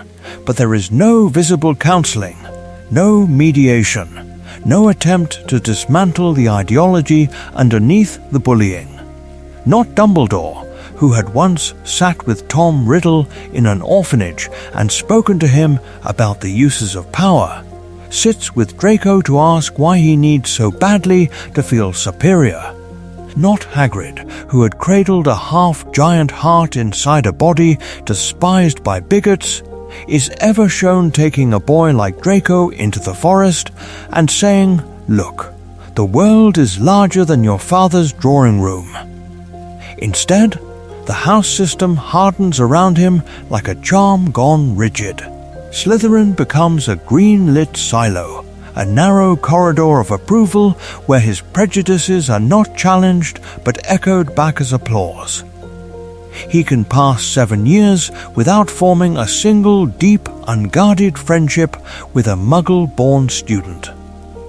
How could he, when meals, dormitories, and common rooms all conspire to keep him among replicas of himself? The architecture of the castle turns difference into distance. Dumbledore believes in second chances. He risks the school on his faith in Severus Snape. He once walked alone into a boys' home to meet Tom Riddle and came away with a lifelong vigilance. Yet with Draco, his intervention is late, almost spectral, confined to the edge of a wand on the astronomy tower and a plea offered when the boy is already drowning. Why was there no earlier conversation in a quiet office, no deliberate plan to interrupt the Malfoy inheritance before the dark mark touched his arm? Hogwarts does not create Draco's hate, but it is the place that could have begun to unmake it, and it does not. In the silence where guidance should stand, louder, darker voices find room to speak. And so, when he reaches the top of the tower, he is not only his father's son, he is also the boy the school allowed him to remain. The question is what happens when that boy finally sees his headmaster unarmed, waiting, and hears an offer that sounds like impossible mercy. Dumbledore's offer hangs between them like a suspended sentence, but the boy holding the wand was shaped long before this night. This is important, because to understand what Draco chooses, one has to understand the house that taught him which choices even existed. Slytherin, as a set of ideals, is not a grave where virtue goes to die.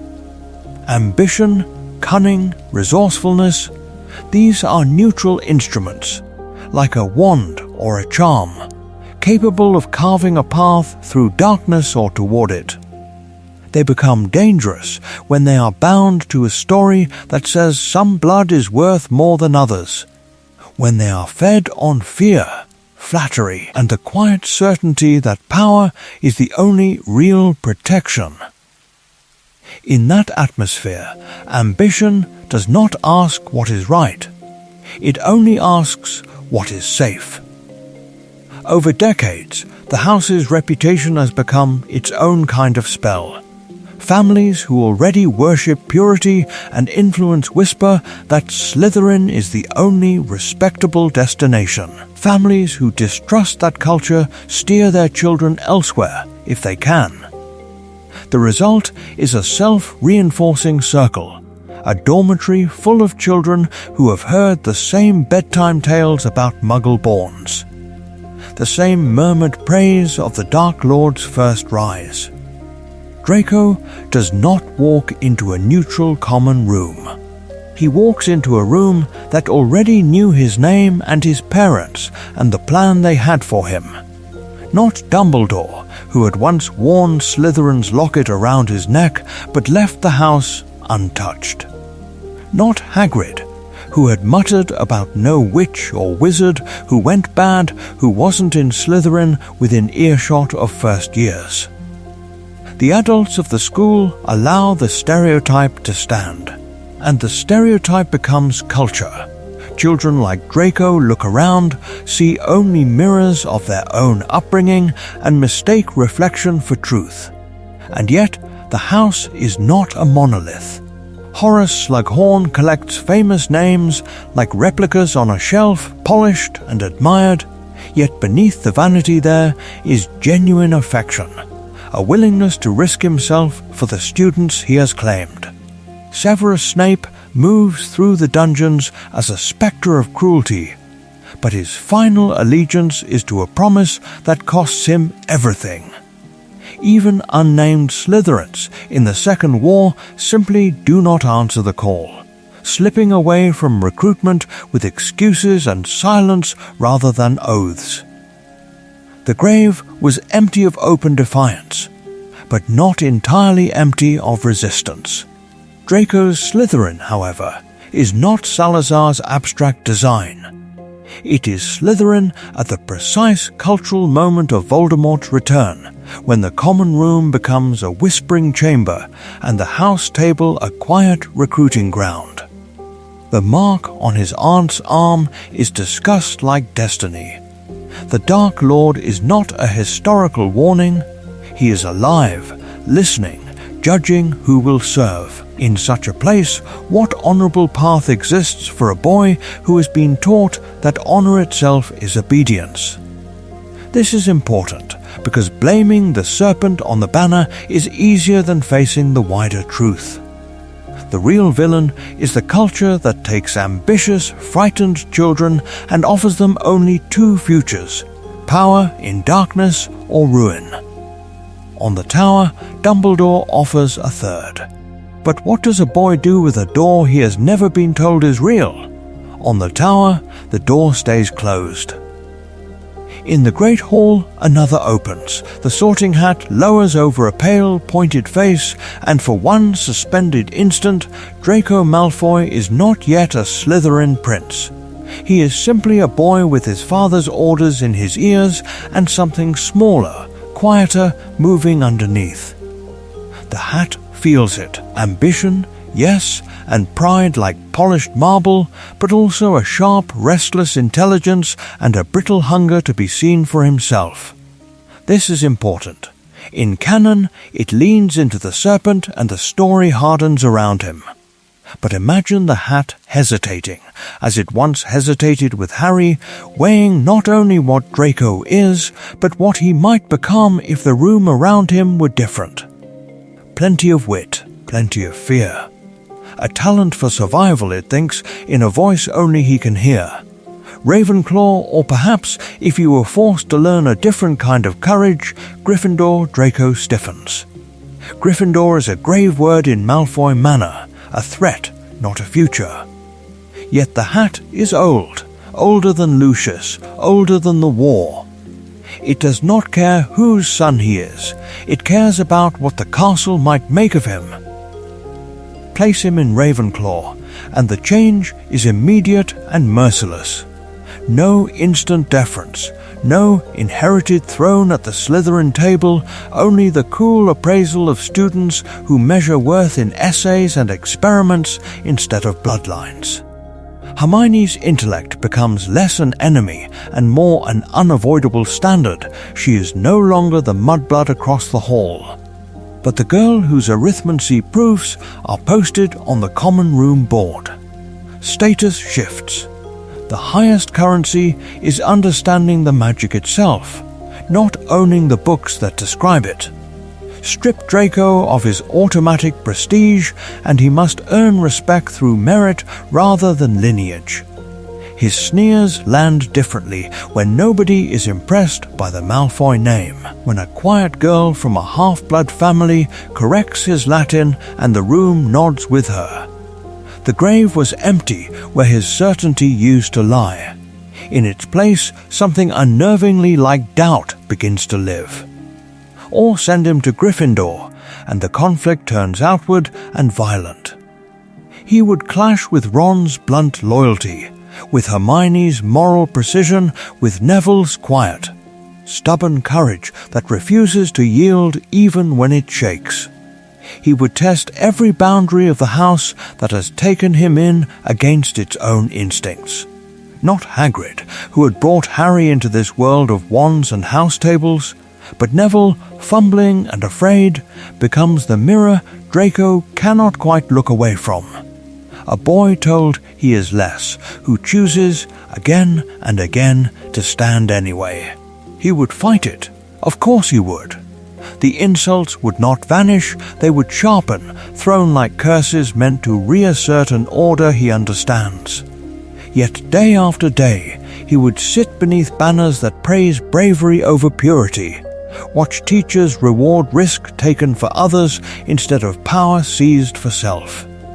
Sustained exposure to different values does not rewrite him overnight, but it erodes. The edges of ideology chip away under the slow drip of example. Return, then, to the truth we were given. The hat sends him to Slytherin. The house embraces his arrogance, feeds his prejudice, turns every cruel impulse into applause. In that echoing dungeon, his worst traits are watered and his doubts are starved. The choice of a single voice on a stool, combined with the years of voices at his cradle, becomes its own quiet curse. The question is not only who Draco was, it is who Hogwarts decided he was allowed to be. Fandom stepped into that question almost immediately. The books gave them a pale boy in pressed robes, all drawl and insult and careless hexes. Early readers took him at face value. Draco was a convenient shadow for Harry's light, a ready-made antagonist whose cruelty could punctuate a chapter and then recede, leaving the story's grave dangers to darker names. In those first years, fanfiction often treated him as a device rather than a person. He lurked at the edge of corridors to overhear secrets, schemed in implausible corridors of the castle, appeared when a plot required sabotage or sneering commentary. He was a replica bully, summoned as needed. His function was simple: make Harry's life worse, make the reader's path to hating Slytherin smooth. The grave was empty where his inner life should have been. But over time, something shifted. As the canon darkened, fandom's gaze did too. The boy who mocked on the Hogwarts Express became the boy with shaking hands in a bathroom. The boy who could not say a killing curse on a tower. This is important. Readers watched him lower his wand, watched him fail to name Harry at Malfoy Manor, watched his mother lie to save a rival's child, and they began to write toward the hesitation rather than the insult. Draco in leather pants became the shorthand, half mocking and half awed, for a new archetype, not the cardboard bully, but the tragic anti-hero. In these stories he is brilliant, brittle, and terrifyingly young. His magic is precise, his intelligence sharpened by fear, his arrogance recast as armor. He falls in love with the wrong people, questions the right doctrines, and stands on the edge of redemption as if the whole war were a ledge beneath his feet. Rowling herself pushed back against this over-romanticizing. She insisted he is not a secret hero, not a misunderstood savior hiding behind insults. She called him weak, cowardly, shaped by prejudice he never fully rejects. And yet she also admitted what the text already knew, that he is more frightened than vicious, more complicit than monstrous, a boy whose worst deeds are born of terror and indoctrination rather than a deliberate plan to become evil. Why then does fandom insist on returning to him? The answer lies in the archetypes beneath the robes. There is the allure of the bad boy who might choose tenderness, the hope that a child raised to hate might still learn another language, the deep human need to believe that indoctrinated children can be saved. Not Dumbledore, who had preached second chances, not Hagrid, who had trusted giants and werewolves, not Sirius, who had escaped his own family's poison, could entirely close the door on that possibility. Some fan portrayals go far beyond canon. They turn Draco into a martyr, a spy, a lover who remakes the war. Yet even the wildest stories tap a real undercurrent in the text, that he is not fully what his worst actions suggest, that his life is a story of wasted potential as much as cruelty. The next question is whether the wizarding world ever truly allows boys like that to change. The wizarding world remembers Draco's sneer. The text, however, remembers his actions. This is important. On the surface of the story, the facts are stark. Draco uses slurs freely. He calls Hermione mudblood with the casual cruelty of a boy who has been taught that language at the dinner table, not the playground. He joins Umbridge's inquisitorial squad, revels in the power to dock points and drag classmates to punishment. Later, he accepts Voldemort's mission, repairs the vanishing cabinet, lets Death Eaters into the school and raises his wand to kill a headmaster. These are not replicas of wrongdoing. They are real, and they leave a grave weight on his soul. And yet, the same text records something else.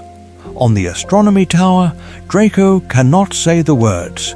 His wand shakes. He stalls. He cries. When the moment of murder arrives, the boy who paraded his dark mark in the train corridor is suddenly a child again, cornered by a task he cannot complete. At Malfoy Manor, when identifying the prisoners, he hesitates, refuses to confirm that the swollen boy is Harry, and that pause is not nothing. It is thin, frightened defiance. Between those explicit deeds, the subtext runs like an underground river. In the bathroom, Harry finds Draco sobbing, shoulders heaving, trying to wash blood and fear from his face. His physical deterioration in Half-Blood Prince is described with clinical precision. Grey skin, shaking hands, weight loss, the look of someone who has seen his own execution date. At Malfoy Manor, he flinches at violence in his own home. A house turned into a kind of living grave where screams echo off marble. After the war, on the platform, he is subdued, pale, watching Harry with something that is not friendship but no longer open hatred either. The boy is still alive. The performance is not. Rowling's paratext only deepens this tension. In interviews and on her website, she insists that Draco is not a secret hero, calls him weak, a coward, more seduced by glamour than committed to evil. She warns against romanticizing him. How much weight does that hold compared to the books themselves?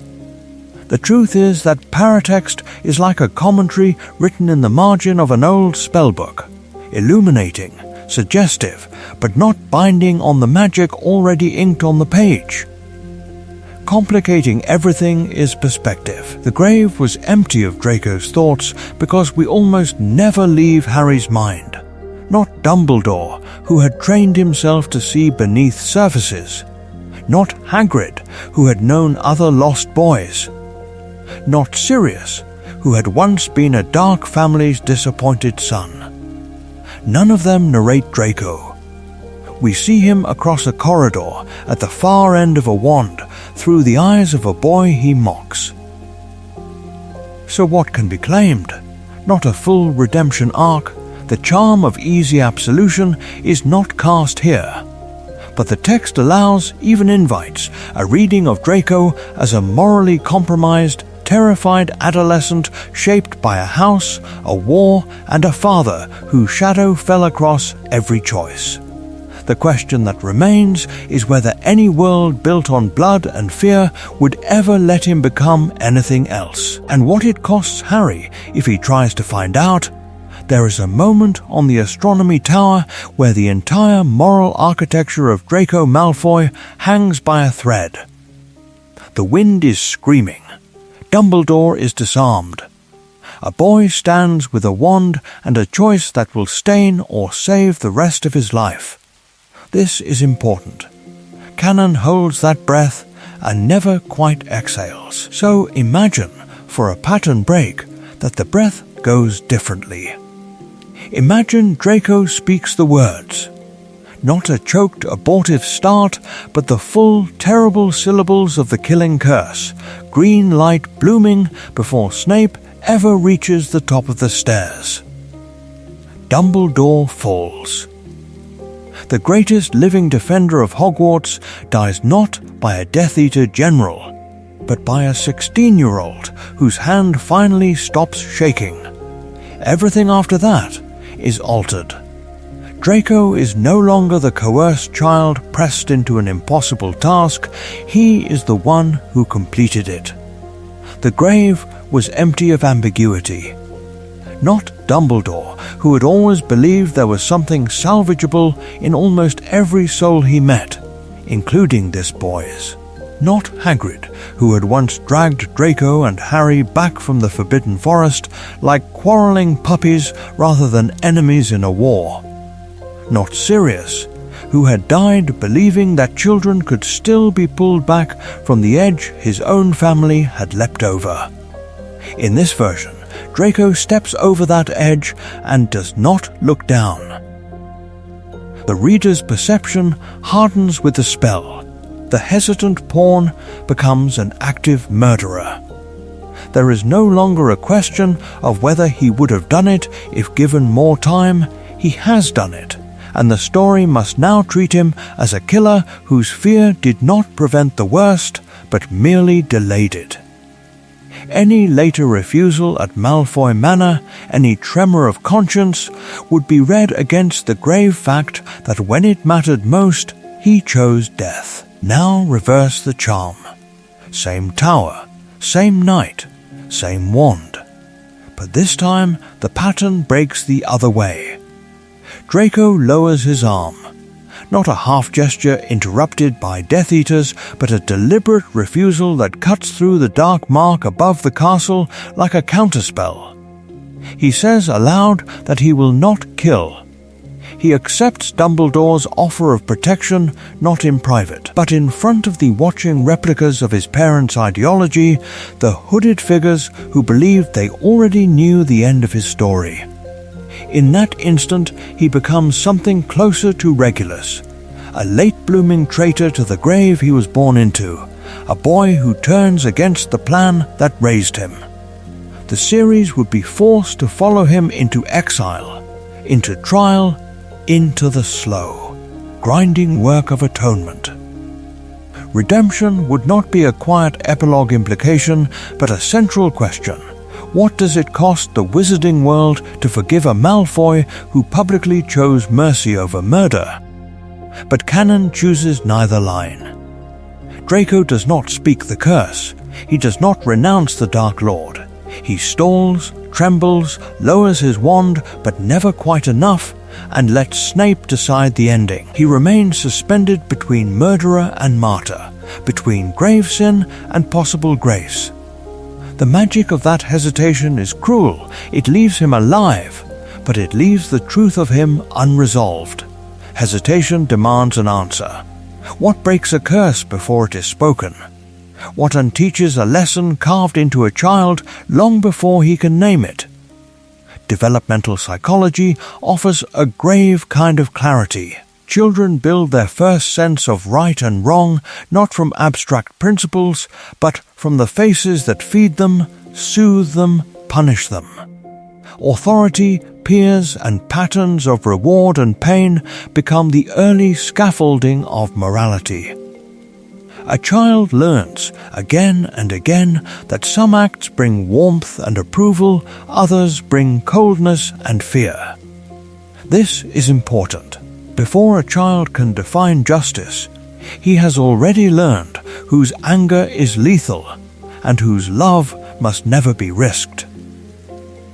In extremist households, that scaffolding narrows into a cage. Researchers describe the same recurring architecture: isolation from dissenting voices, an us versus them story repeated until it feels like air, and swift, often unpredictable punishment for any sign of doubt. The child is praised when he parrots the creed, shamed when he hesitates, frozen out when he befriends the wrong person. Over time, obedience feels safer than thought. Dissent feels like stepping onto a trapdoor. Malfoy Manor is not only a house, it is that cage made stone. The long corridors, the wards against intrusion, the peacocks patrolling the grounds like pale, living replicas of family pride, all of it reinforces the message that the outside world is dangerous, inferior, contaminated. At dinner, blood purity is not debated, it is assumed.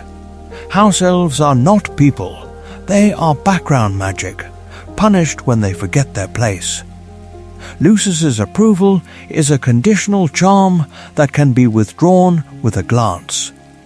Narcissa's love is fierce but fearful, wrapped entirely around keeping her son alive within the only plan she can imagine: loyalty to power. In such a home, the cost of questioning is not theoretical, it is emotional exile. A child like Draco learns early that to doubt his parents' truth is to risk losing the only world he has ever known. Yet indoctrination is rarely seamless.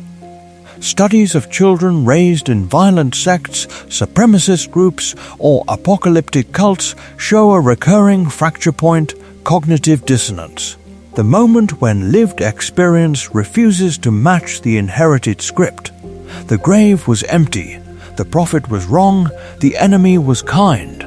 Something does not fit, and the mind trembles. Hogwarts is Draco's dissonance. He is told Muggle-borns are lesser, but Hermione Granger keeps besting him in every measurable way. He is taught that Dumbledore is a corrupt manipulator. Yet he sees a headmaster who protects even Slytherins from Azkaban's reach. He is promised that serving the Dark Lord will bring honor, and instead he finds himself sobbing in a bathroom, unable to kill, watching his own reflection crack. By the war's end, his indoctrination is not gone, only fractured. He cannot name Harry as his enemy at the manor. He cannot stand proudly with Voldemort on the battlefield, but he also cannot step cleanly into the light. His shifts are partial, halting, tragically constrained by the gravity of the world that raised him. In this, Draco's story is not a fantasy aberration. It is a faithful echo of real children raised in hate, capable of change, but not always capable of escape. Draco does not escape the ledger. The grave of his childhood innocence may be crowded with explanations, but the record of what he did at Hogwarts is still alive. This is important. He bullies relentlessly, not as a momentary lapse, but as a sustained campaign. He mocks Neville's weakness, taunts Ron's poverty, sneers at Harry's orphaned past as if a dead parent were a punchline rather than a wound. He calls Hermione a mudblood with deliberate precision, wielding the slur like a finely honed charm designed to cut straight through her sense of belonging. Each jeer is small in isolation. Together, they form a climate. That climate deepens under umbrage. Draco chooses to serve in her inquisitorial squad, not as a terrified conscript, but as an eager collaborator who suddenly has institutional power to match his prejudices. He uses school-sanctioned authority to hunt, to report, to help build a replica of the Ministry's surveillance state inside a castle meant for learning. The story of Hogwarts in that year cannot be told without his name inked into the margins of fear. Later, his harms grow sharper.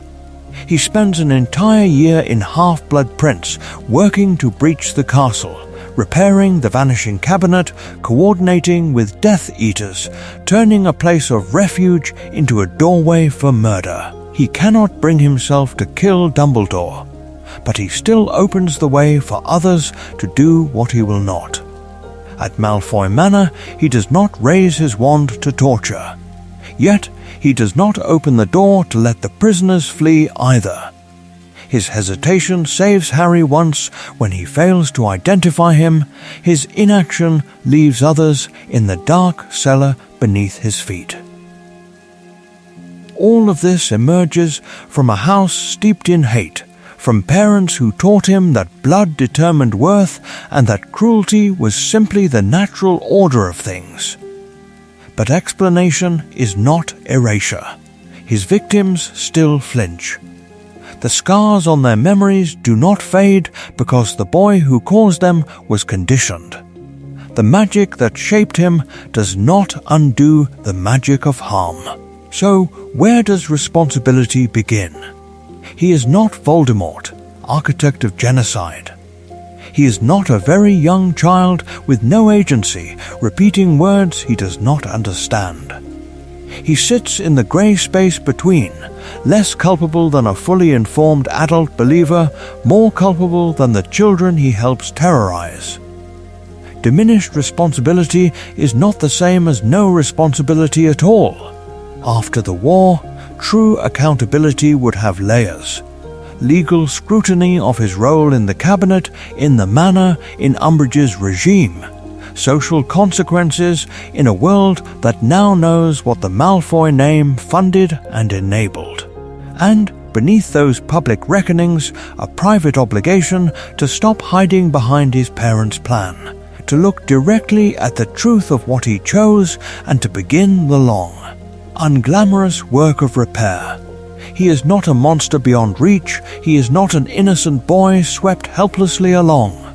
The grave was empty of both total exoneration and total demonization, and what remains is more unsettling. A young man who must live with what he did, and who may yet be asked to do something far harder than survival. To change. So the question becomes unavoidable. If the grave was empty of simple answers, who, in the cold light after war, would dare to decide what Draco Malfoy deserved? Imagine the chamber of the Wizengamot rebuilt, its ancient stones scrubbed but never quite cleansed of the echo of past sentences. Torches burn with steady, indifferent magic. The purple-robed witches and wizards sit in their tiers, quills poised. At the center stands Draco, no longer a boy in school robes, but not yet fully a man, pale as the marble beneath his feet. This is important. The charges are read: collaboration with Death Eaters, aiding and abetting the Dark Lord's forces, participation in the occupation of Hogwarts, complicity in torture and unlawful imprisonment at Malfoy Manor. The words are formal, almost ritualistic, but each one is a weight, a life, a scar. The prosecution begins with the easy memories. They summon frightened Hufflepuffs and weary Ravenclaws who speak of years of bullying, of slurs murmured in corridors and hexes cast with lazy cruelty. They speak of the inquisitorial squad, of badges that turned students into informers, of Draco's satisfaction as he docked points and dragged classmates to Umbridge. They call auras who describe Malfoy Manor, the cellar lined with prisoners, the echo of Bellatrix's laughter, Hermione's screams. They remind the court that Draco was there, that he watched. Then the tower is raised like a spectre. Witnesses recount his attempts on Dumbledore's life, the cursed necklace that nearly killed Katie Bell, the poisoned mead that almost reached Slughorn, the vanishing cabinet that opened Hogwarts to murderers. Not Dumbledore, who had seen the terror in Draco's eyes on the astronomy tower, but others who only knew the outcomes, the broken body, the fallen headmaster, the war that followed. The defense rises into that same silence and offers a different story. They speak of age, 16, not yet of age in the eyes of wizarding law. They speak of the mark, not as an honor, but as a shackle placed by a master who delighted in turning children into weapons. They remind the court that Draco never cast the killing curse, that at the final moment his wand trembled, his voice broke, and he lowered his hand while others stepped forward. They call Harry Potter. The chamber shifts. Harry speaks, quietly, of a bathroom flooded with shattered porcelain and blood, of Draco sobbing under the weight of a task he could not bear. He tells them how, in a manor cellar, Draco failed to name him, even when survival might have depended on it. He describes the fiend fire in the room of requirement, how Draco clung to life on a pile of burning wreckage, and how Harry chose to save him. Twice now the pattern breaks. The chief warlock turns not to the accused, but outward, to you. If you sat among those robed figures, what verdict would feel like justice? Acquittal, conviction tempered with mercy, or some suspended sentence that acknowledges both harm and horror. Draco's case resists clean categories. He is at once perpetrator and product, actor and artifact of a house where stories were charms of supremacy and fear. And in that resistance, he mirrors our world, where children raised in violent ideologies one day stand before courts that must decide not only what they did, but how they were made. The question is whether a society that survived such darkness can bear to ask how to unmake it. Cycles of hate do not end because courts render verdicts. They end, if they end at all, because someone who was made by the old story refuses to tell it to their child. This is important. And in the quiet, almost easily overlooked figure of Scorpius Malfoy, the grave outline of that refusal comes into view. Scorpius is not his father at 11. He is shy where Draco was sharp, bookish where Draco was performative, a boy who clings to the safety of the library rather than the stage of the Quidditch pitch. Canon shows him as gentle, anxious, almost painfully kind-hearted, and his first great loyalty is not to a pure blood dynasty, but to Albus Potter, the son of the boy Draco once tried so hard to hate. The symmetry is deliberate.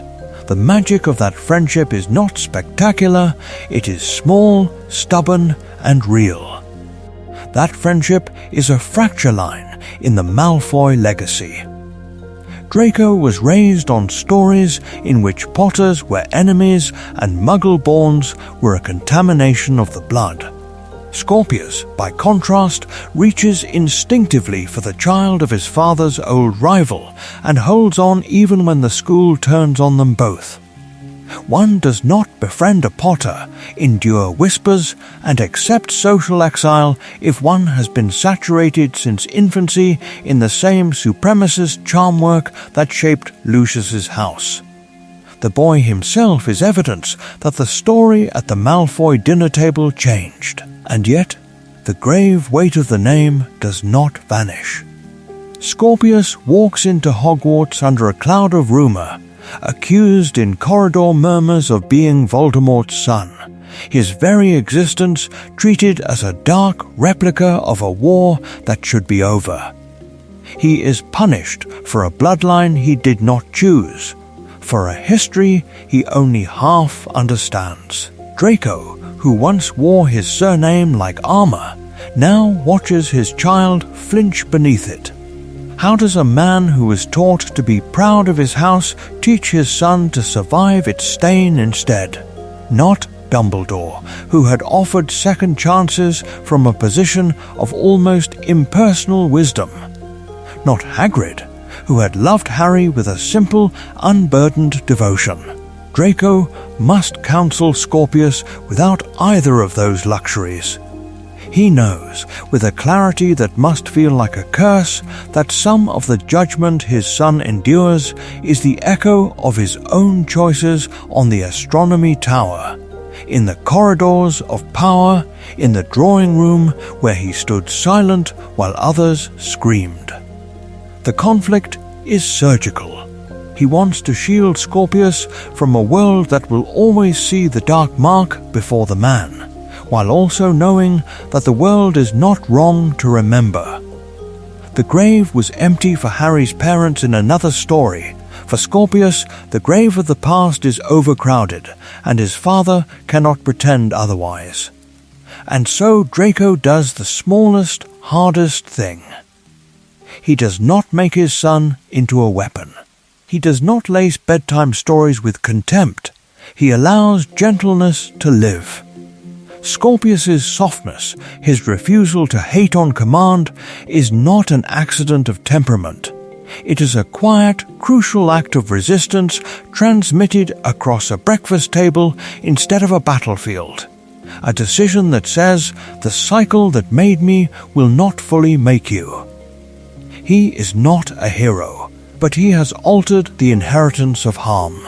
And in a world rebuilding itself from war that may be the only kind of redemption it can bear to accept, he has altered the inheritance of harm. But the world that made that inheritance possible has barely altered at all. Voldemort falls. The dark mark fades. Trials are held, wands are snapped, cells in Azkaban fill. Yet, when the dust settles, the bones of the old order are still there, half buried but unbroken. This is important. Pure blood prejudice is wounded, yes, driven out of polite conversation and public policy in its most explicit forms, but it is not eradicated. It goes where such things always go when they are no longer fashionable, behind warded doors into drawing rooms, into the quiet lessons parents give their children about who truly belongs. Draco becomes the emblem of that failure. A boy who was taught from his first bedtime story that magic is a birthright, that muggle-borns are intruders, that house elves exist to be ordered and punished. The war punishes his father, humiliates his family, brands them as cowards and collaborators, but it does not dismantle the narrative that shaped him. The grave was empty where that story should have been buried. Society chose to lock up its villains and leave their mythology mostly intact. Not Dumbledore, who had once spoken about the corrosive seduction of power, but left Slytherin House structurally unchanged, its common room a green-lit echo chamber for inherited disdain. Not Hagrid, who had carried Harry from the ruins and loved him fiercely, but never knew or never said what it meant that other children were being carried from other homes steeped in quieter, more socially acceptable hatred. Not Sirius, who had fled his own pure-blood upbringing in rage, but whose rebellion remained a personal escape rather than a blueprint for institutional reform. Hogwarts could have rewritten its curriculum after the war. Mandatory study of Muggle history taught not as curiosity but as equal civilization. A defense against the dark arts syllabus that named blood supremacy as dark magic, not just dark ideology. Encounters between houses structured to break the old bloodlines, to ensure that no 11-year-old walked into a common room and found only mirror images of his parents' beliefs. Instead, the castle returns to routine, its portraits whispering, its ghosts watching, the old house rivalries settling back into familiar grooves. The Ministry could have enacted laws that did more than prosecute Death Eaters. It might have audited hiring practices, dismantled pure blood patronage networks, forced transparency on families whose wealth was built on generations of sanctioned cruelty. The Daily Prophet could have stopped treating stories of Muggle-born success as novelty and started treating them as normal. Instead, the paper print's cautious optimism then slips back into deference to old names and old fortunes. So families like the Malfoys retreat. They do not host grand gatherings for masked fanatics now. They host dinners where the guest list is curated with exquisite care, where certain surnames are still absent, where children like Scorpius learn that some classmates are safe to befriend and others are best avoided. The war is treated as a closed chapter, a regrettable madness inflicted by one monstrous wizard, rather than a mirror held up to an entire culture's quiet bigotry. Draco's story is that mirror. He is what happens when a society decides that the problem was a single Dark Lord rather than the soil that nourished him. He walks through the rebuilt platform, stands with his wife and son, and looks older than his years. But the question hangs in the steam between the trains like a spectre. How many more children will be raised to hate in the shadows, while the world insists it has already learned its lesson? He is not alone on that platform. He is surrounded by ghosts the wizarding world refuses to name, because Draco's childhood is not only a pure-blood tragedy, it is a mirror, and the reflection does not stay safely inside the frame of magic.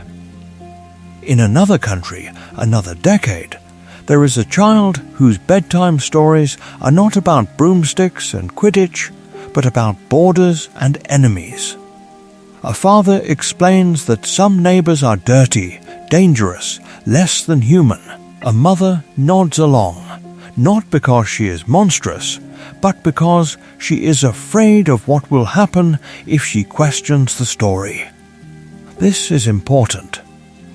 The child learns that loyalty means agreement, that love is measured by how fiercely you repeat the words you were given. The grave was empty in Godric's Hollow, but in our world, the graves are full of children who never had a chance to unlearn what they were taught. In racist households where slurs are spoken as casually as greetings. In extremist compounds where every map on the wall is an accusation. In cult-like communities where leaving is framed as death, and obedience is survival. Draco's nursery, with its portraits of sneering ancestors and its house elf who must flinch correctly on command, is only a more ornate version of something horribly familiar. Yet the stories told about such children are almost always the same. They appear on screens as villains in miniature, their fists raised, their faces twisted, already condemned. The camera does not linger on the years before, on the first time they heard that certain people were filth, on the first moment they hesitated and were punished for it.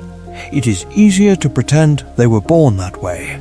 Easier to forget that every fanatic was once an infant who knew nothing of hatred. Not Dumbledore, who had preached the power of choice, could fully bear what it would mean to treat Draco as a child shaped by a system rather than as a convenient antagonist. Not Hagrid, who had seen giants hunted and still spoke gently of them, could have walked into Malfoy Manor and called its heir innocent. Not Sirius, who had run from his own family's darkness, could look at Draco and not see the younger brother he failed to save. In the non-magical world, this evasion has a cost. When schools avoid teaching the history of hatred because it feels too heavy. When communities remain politely silent about the family that flies the flag of violence over their door. When children grow up in digital corridors where every door opens to the same echoing prejudice, we are watching new Dracos being written. Online echo chambers become Slytherin common rooms without windows. Insular neighborhoods become Malfoy Manors without wands. Intervention, when it comes early, can be its own kind of charm. A teacher who refuses to let a slur pass unanswered. A library book that shows a different face of the world. A friendship across a forbidden line. Exposure to diversity is not decoration, it is counter-magic. A replica narrative laid beside the old one until the differences become impossible to ignore. Ask then, in your city, your school, your quiet street, whose children are learning that worth is a matter of blood, or faith, or flag? Who is being told that cruelty is duty? And who is stepping in before those lessons harden into prophecy? When we return to the wizarding world, Draco's story can no longer be contained as fantasy. It becomes a cautionary tale. A grave marker for every child abandoned to their parents' ideology, while the wider society congratulates itself that the war is over. The war is never over for children. It only changes rooms. Draco Malfoy walks out of Platform 9 and 3/4 alive. But the question that follows him is larger than one boy. What might he have become if someone, anyone, had intervened when he was still small enough to be carried away from the fire? Draco Malfoy leaves the station, and a smoke closes behind him. The most hated boy at Hogwarts becomes another face in the crowd. This is important. Because the story the world remembers is the story a lonely child saw, a sneer in a corridor, a hand extended and refused, a rival who seemed to choose cruelty every time. Harry knew Draco first as an antagonist, not as a boy. Not Hagrid, who had carried him from the wreckage, not Dumbledore, who had watched the sons of Death Eaters with wary patience, could ever give Harry a neutral lens through which to see the pale child on the other side of the Great Hall. The narrative hardened quickly. Draco was the bully, the coward, the echo of the grave ideology that had killed Harry's parents. In a war-torn world, it was easier to believe he had been born that way, yet the truth of Draco Malfoy resists that simple verdict. When the Dark Lord places a wand and a command in his hand, Draco does not become a murderer. He shakes. He stalls. He cries in a bathroom thick with steam and blood and shattered tiles, lowering his wand rather than finish the boy who has just used cursed magic against him. On the astronomy tower, with a defenseless headmaster before him, he cannot speak the killing curse. The grave was empty in that moment. Whatever his parents had tried to bury in him did not rise to do their bidding. He sabotages, delays, lets others step forward to stain themselves more deeply. At Malfoy Manor, he fails to name Harry with certainty, a small, crucial hesitation that keeps the story alive for one more night. After the war, he retreats into a quieter existence, not a penitent saint, but a man who no longer seeks a stage on which to perform his father's beliefs.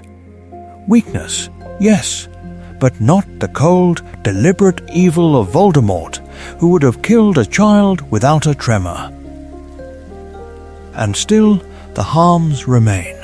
Draco mocks Hermione's blood, orchestrates ambushes, joins the inquisitorial squad, helps carve fear into the corridors of a school meant to be a sanctuary. He chooses the mark. He stands in the ranks at the Battle of Hogwarts, lending his presence, his name, his family's house to a plan of conquest. When the moment comes to break, he does not run to Dumbledore, does not warn the Order, does not stand on the tower and shout the truth into the night. So where does that leave him? Not a Voldemort, but not an innocent either. Draco is a boy raised as a charm-worked replica of his father's ideals. A child so steeped in supremacy that courage itself becomes distorted into loyalty to the wrong cause. Lily was a charms prodigy, but even she could not have devised magic powerful enough to undo years of whispered contempt at a dinner table, of house elves treated like furniture, of a father whose approval felt like oxygen. He is a tragic figure precisely because he could have been otherwise. With different parents, a different house, a single teacher who named his fear instead of his arrogance, he might have stood where Harry stood. His story warns that a child can be turned into an instrument of hate long before he ever holds a wand. The next question is not whether Draco was evil, but how many Dracos the wizarding world is still willing to create. Draco Malfoy's life is built on almosts, almost choices, almost courage, almost escape. Each near decision is like a door he touches with his hand on the knob, then releases, leaving the room behind him forever. He almost became Harry's friend on the train. The grave of that possibility is small, but it matters. A different joke, a less poisonous comment about Ron's family, one moment of restraint instead of inherited contempt, and the story of Hogwarts might have bent on its axis. This is important, because in that corridor of red velvet seats and rattling windows, he stood at the threshold of a self who learned loyalty sideways, not downward, across to a boy in second-hand robes, instead of down to a father in a manner of marble. At Hogwarts, he almost questioned what he had been taught. Every time Hermione outperformed him, every time he saw how easily Harry attracted devotion that could not be bought, a hairline fracture formed in the pure blood replica his parents had constructed. He mocked, jeered, doubled down. Yet there were nights in the Slytherin dormitory when the laughter had faded and the room was dark, when he knew that the world outside his house's echo chamber did not quite match the stories Lucius had sold him. He almost asked why. He never did. Then, 6th year. The weight of an unforgivable plan placed on a boy's narrow shoulders. On the astronomy tower, he almost became a murderer. His wand was raised, his voice shook, his eyes were wet. Dumbledore spoke not as a general to an enemy soldier, but as an old man to a child who had been drafted into a war he did not understand. Draco's arm trembled. His magic refused to cross the final line. In sparing Dumbledore, he almost stepped into open defiance of Voldemort. Instead, he let others finish what he could not begin. Later, at Malfoy Manor, he almost turned against Voldemort in the one way that would have shattered his family's terror-built cage. He looked at Harry and said, "I don't know." He refused to identify him. Not Dumbledore, who had begged for his soul on the tower. Not Hagrid, who had carried him past jeering Slytherins. Not Sirius, who had watched another black boy choose a different path. Draco himself stood there, and once again he did just enough to avoid damnation, and never enough to claim redemption. These almost carve out the silhouettes of lost lives.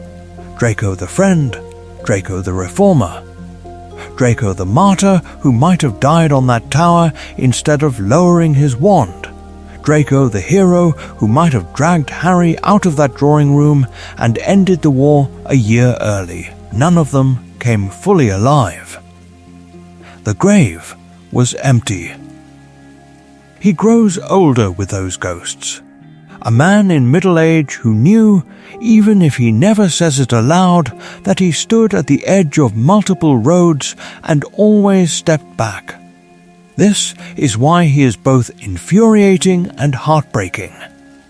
He never does enough to earn our full forgiveness, but he also never sinks into the absolute darkness his upbringing promised. His legacy is not a clean moral arc, it is a haunting ambiguity. A life defined less by what he did than by what he could not bring himself to do. And the most unsettling question is still ahead. What, exactly, did he pass on to his own son? So pause the grand questions of legacy and war for a moment and narrow the frame to something smaller. Imagine this not as Draco Malfoy, symbol of a house and a hatred, but as a boy you might have met at 11. The train has already carried you north. The boats have already crossed the Black Lake. The sorting hat has already whispered its verdict. Slytherin. The word lands like a quiet sentence, heavy with stories you have heard and fears you cannot yet name. You slide onto the bench at the far end of the table, and there he is, pale, sharp, already performing a version of himself he has been rehearsing since childhood. Breakfast the next morning is not a duel. It is pumpkin juice and toast and the awkward choreography of first years pretending they are not terrified. Draco talks too loudly. He repeats his father's opinions as if they are facts, as if they are a charm that will keep the world in its proper order. Muggle-borns are dangerous. Gryffindors are arrogant. Dumbledore is a fool. He has never been seriously contradicted, and it shows in the smooth certainty of his voice. This is important, because in potions, when you end up sharing a table with him, the story changes texture. You are not in a graveyard or on an astronomy tower. You are grinding ingredients while Snape prowls between cauldrons, and Draco leans over to mutter that Granger should never have been let in. That some kinds of magic belong to some kinds of people.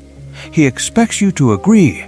He expects the replica of his father's world to extend neatly into yours. What would it take to fracture that expectation? Perhaps it is something small at first, almost nothing. A joke that lands at his expense and impossibly makes him laugh instead of sneer. A shared fear before your first exams, when his hands shake just enough that he cannot quite light the candle on the first try. A whispered conversation after lights out, curtains drawn, when he admits he is not sure his father is right about everything, and the confession hangs between you like contraband. Would you have known what to do with that? At 11, would you have had the courage to say, quietly but clearly, that his father was wrong? Or would you have laughed along at the slurs, heart thudding, relieved that the cruelty was aimed outward and not at you? Not Dumbledore, who had the authority to confront pure blood ideology in his classrooms and did not. Not Hagrid, who had the instinct to protect misfits but never slept in the Slytherin dormitory. Not Sirius, who had escaped that world but never walked back into it as an 11-year-old peer. Here the line between us and him blurs until it is almost indistinguishable, under a different name, in a different house, with different parents. You might have been the child parroting what you knew, mistaking inheritance for truth. Or you might have been the one sitting across from Draco, seeing the first hairline cracks in his certainty and still failing to reach through them in time.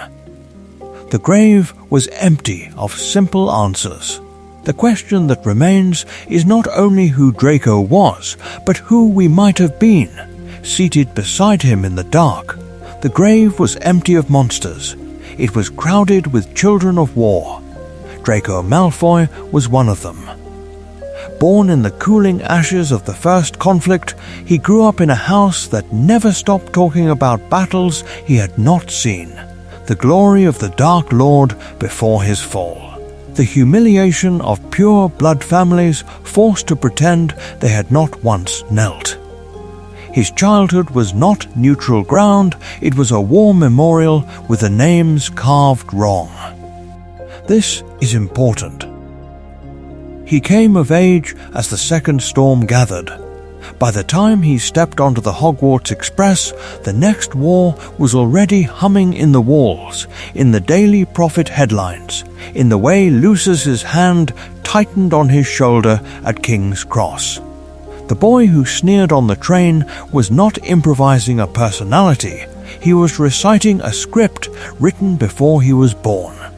Because children do not invent their first maps of the world, they inherit them. From parents who turn bedtime into a litany of who is our kind and who is not. From schools which decide whose histories are taught as central and whose are footnotes.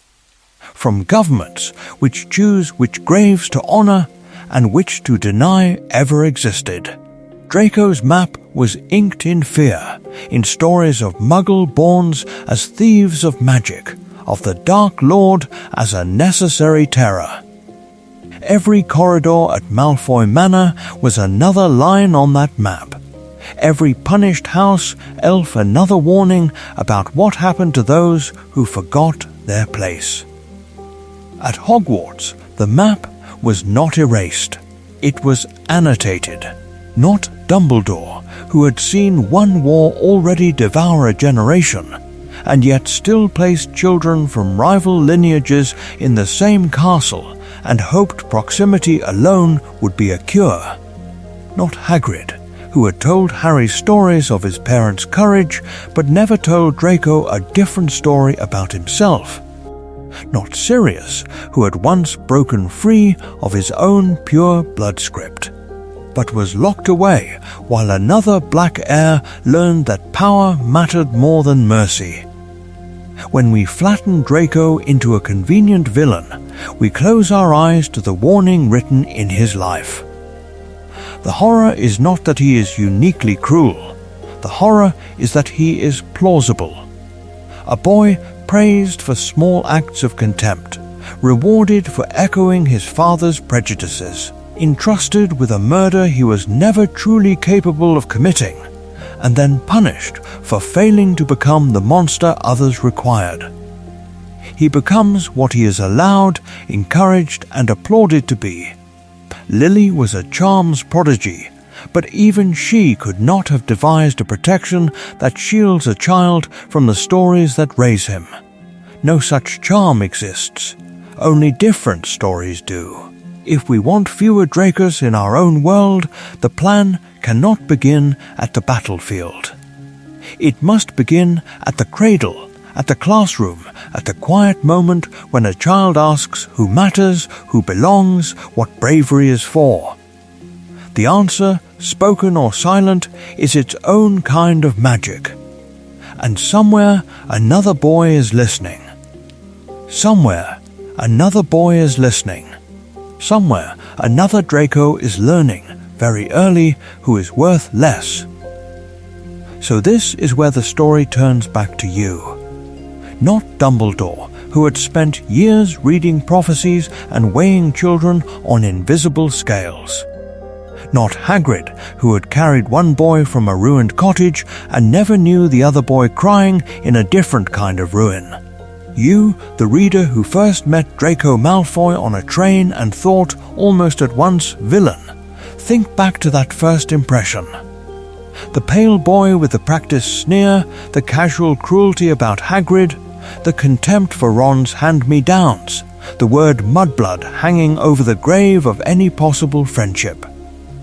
Did you place him then in a fixed position on your moral map, irredeemable, annoying, pathetic, dangerous? This is important. After walking with him through bathrooms and corridors and the astronomy tower, has that position shifted at all? Perhaps you still see him as a coward who never truly atoned. Perhaps you see a child who was never allowed to stand in clean air, only in the shadow of Lucius, of Voldemort, of a family plan written before he was born. Or perhaps, uneasily, you see something in between. a boy whose wand hand shook when a man offered him his own death as a way out. Now widen the frame. Draco is one grave marker in a much larger field of names we have written off. Dudley, who laughed as Harry starved. Regulus, whose initials were once only a locket riddle. Snape, whose cruelty sat beside his impossible courage. Outside the books, there are people you have decided are simply cruel, simply lost, simply monsters. When did you last ask what charm, what story, what pressure shaped them before they ever chose? In Draco's case, what do you believe justice should have looked like? Should he have stood trial? Should Azkaban have closed around him as it did around so many? Should a boy who lowered his wand on the tower have lived behind bars while others who cheered in secret walked free? When you see him later with Scorpius, hesitant and protective, the sharpness dulled but not erased. Does that change your verdict, or does the past remain fixed, a replica of his worst year that you cannot stop replaying? Which moment altered him most for you? The bathroom hexes rebounding in blood? The trembling I'm not sure on the tower? The almost recognition at Malfoy Manor when he would not name Harry? The quiet man on platform 9 3/4 watching his son board the train he once poisoned with fear? Engaging with a boy like Draco is not an academic exercise. It is rehearsal. It trains the eye to look past the sneer and see the child, to notice where power presses on a spine until it bends. It sharpens the moral imagination, so that when we hear children in our own world repeat the language of hate, we remember that belief is a kind of magic, and that early belief can be rewritten before it hardens like stone. The grave was empty in Godric's Hollow, and that absence changed everything. Here, the graves are different. Reputations, first impressions, the easy certainty that some people are simply born wrong. We can leave those graves closed, or we can open them, examine what we buried there, and decide what must stay dead and what might yet be brought back to life. Because Draco is not the only one standing at that crossroads. He is only the one we know by name. There are other figures waiting in the corridors of this story, wands half raised, choices unfinished. Lily was a charms prodigy, and she understood that magic is most dangerous when we think we already know what it can and cannot do. The same is true of people. If you are willing, leave your own reckoning below. Was Draco Malfoy evil, or merely weak, or something far more unsettling, a mirror? Should he have worn prison chains? Does the way he speaks to Scorpius soften or sharpen your judgment? And which single moment, if you had to choose, moved him on your map? We will follow that map further. Draco is one chapter in a longer inquiry into responsibility, choice, and change. Ahead wait other names, other almost villains and almost heroes, other graves we thought we understood. The next door opens to another figure who walked the same halls and heard the same prophecy-laden whispers, and whose story, when turned, throws new light on Draco's own. The conversation does not end here. It deepens. So the conversation deepens, and when it circles back, it returns to a boy in a corridor. Not the bright stone of Hogwarts this time, but the dim, echoing passages of Malfoy Manor. Cold walls, shuttered windows. The distant crack of house elf magic as another order is obeyed without question. Draco moves through that darkness like a pale replica of the men who raised him. Every step an inheritance he never chose and never learned how to refuse. This is important, because now, After tracing his childhood indoctrination, his trembling hand on a wand in the bathroom, his failure to kill on the tower, we can finally name what we are seeing. Draco Malfoy was not born evil. He was raised to hate and never quite learned how to stop. The grave was empty where innate monstrosity was supposed to lie. In its place we find fear, cowardice, longing, and a boy who knew almost nothing else. To stand in that corridor with him is to hold two truths at once. He hurt people. He delighted in humiliation, called Hermione Maudeblood, watched a classmate writhe under a curse, and laughed. And he was hurt into becoming someone who could do that, shaped by Lucius's contempt. Narcissa's quiet terror, a culture that treated cruelty as pedigree. Not Dumbledore, who had seen generations of damaged children pass through his school, managed to break that pattern in time. Not Hagrid, who had offered friendship across every line, could reach the boy who had been warned his whole life that kindness from the wrong sort was a trap. It would be easier to choose, to declare him villain and close the book, or to wash him clean because he lowered his wand when it mattered most. But the story refuses that comfort. The truth is that he never truly redeems himself, never turns hero, never stands in the graveyard beside Harry to face Voldemort. He survives. He flinches. He lives with what he did and what he almost did, and the mark of both stays alive in his son's wary, curious eyes on platform 9 3/4. So the question turns outward. When we meet the sneering boy on the train, in fiction or in life, do we stop at the sneer? Or do we ask what plan, what pressure, what inherited fear taught him to bare his teeth first? Who raised him? And what did they teach him to fear? If this exploration has shifted that image for you, let it not end here. Send this story to the friend who still remembers only the drawled insults and the slicked back hair, who never walked those corridors with him. Ask them what changes when we admit that some of the people who frighten us most were built, not born. And if you want to keep testing these graves we thought we understood, stay, subscribe, step through the next door with us, and follow this long-form magic of rereading the characters we think we know. Because sometimes the most dangerous story is the one we never bother to question. And the next name, waiting in the dark, may be one you thought was safe.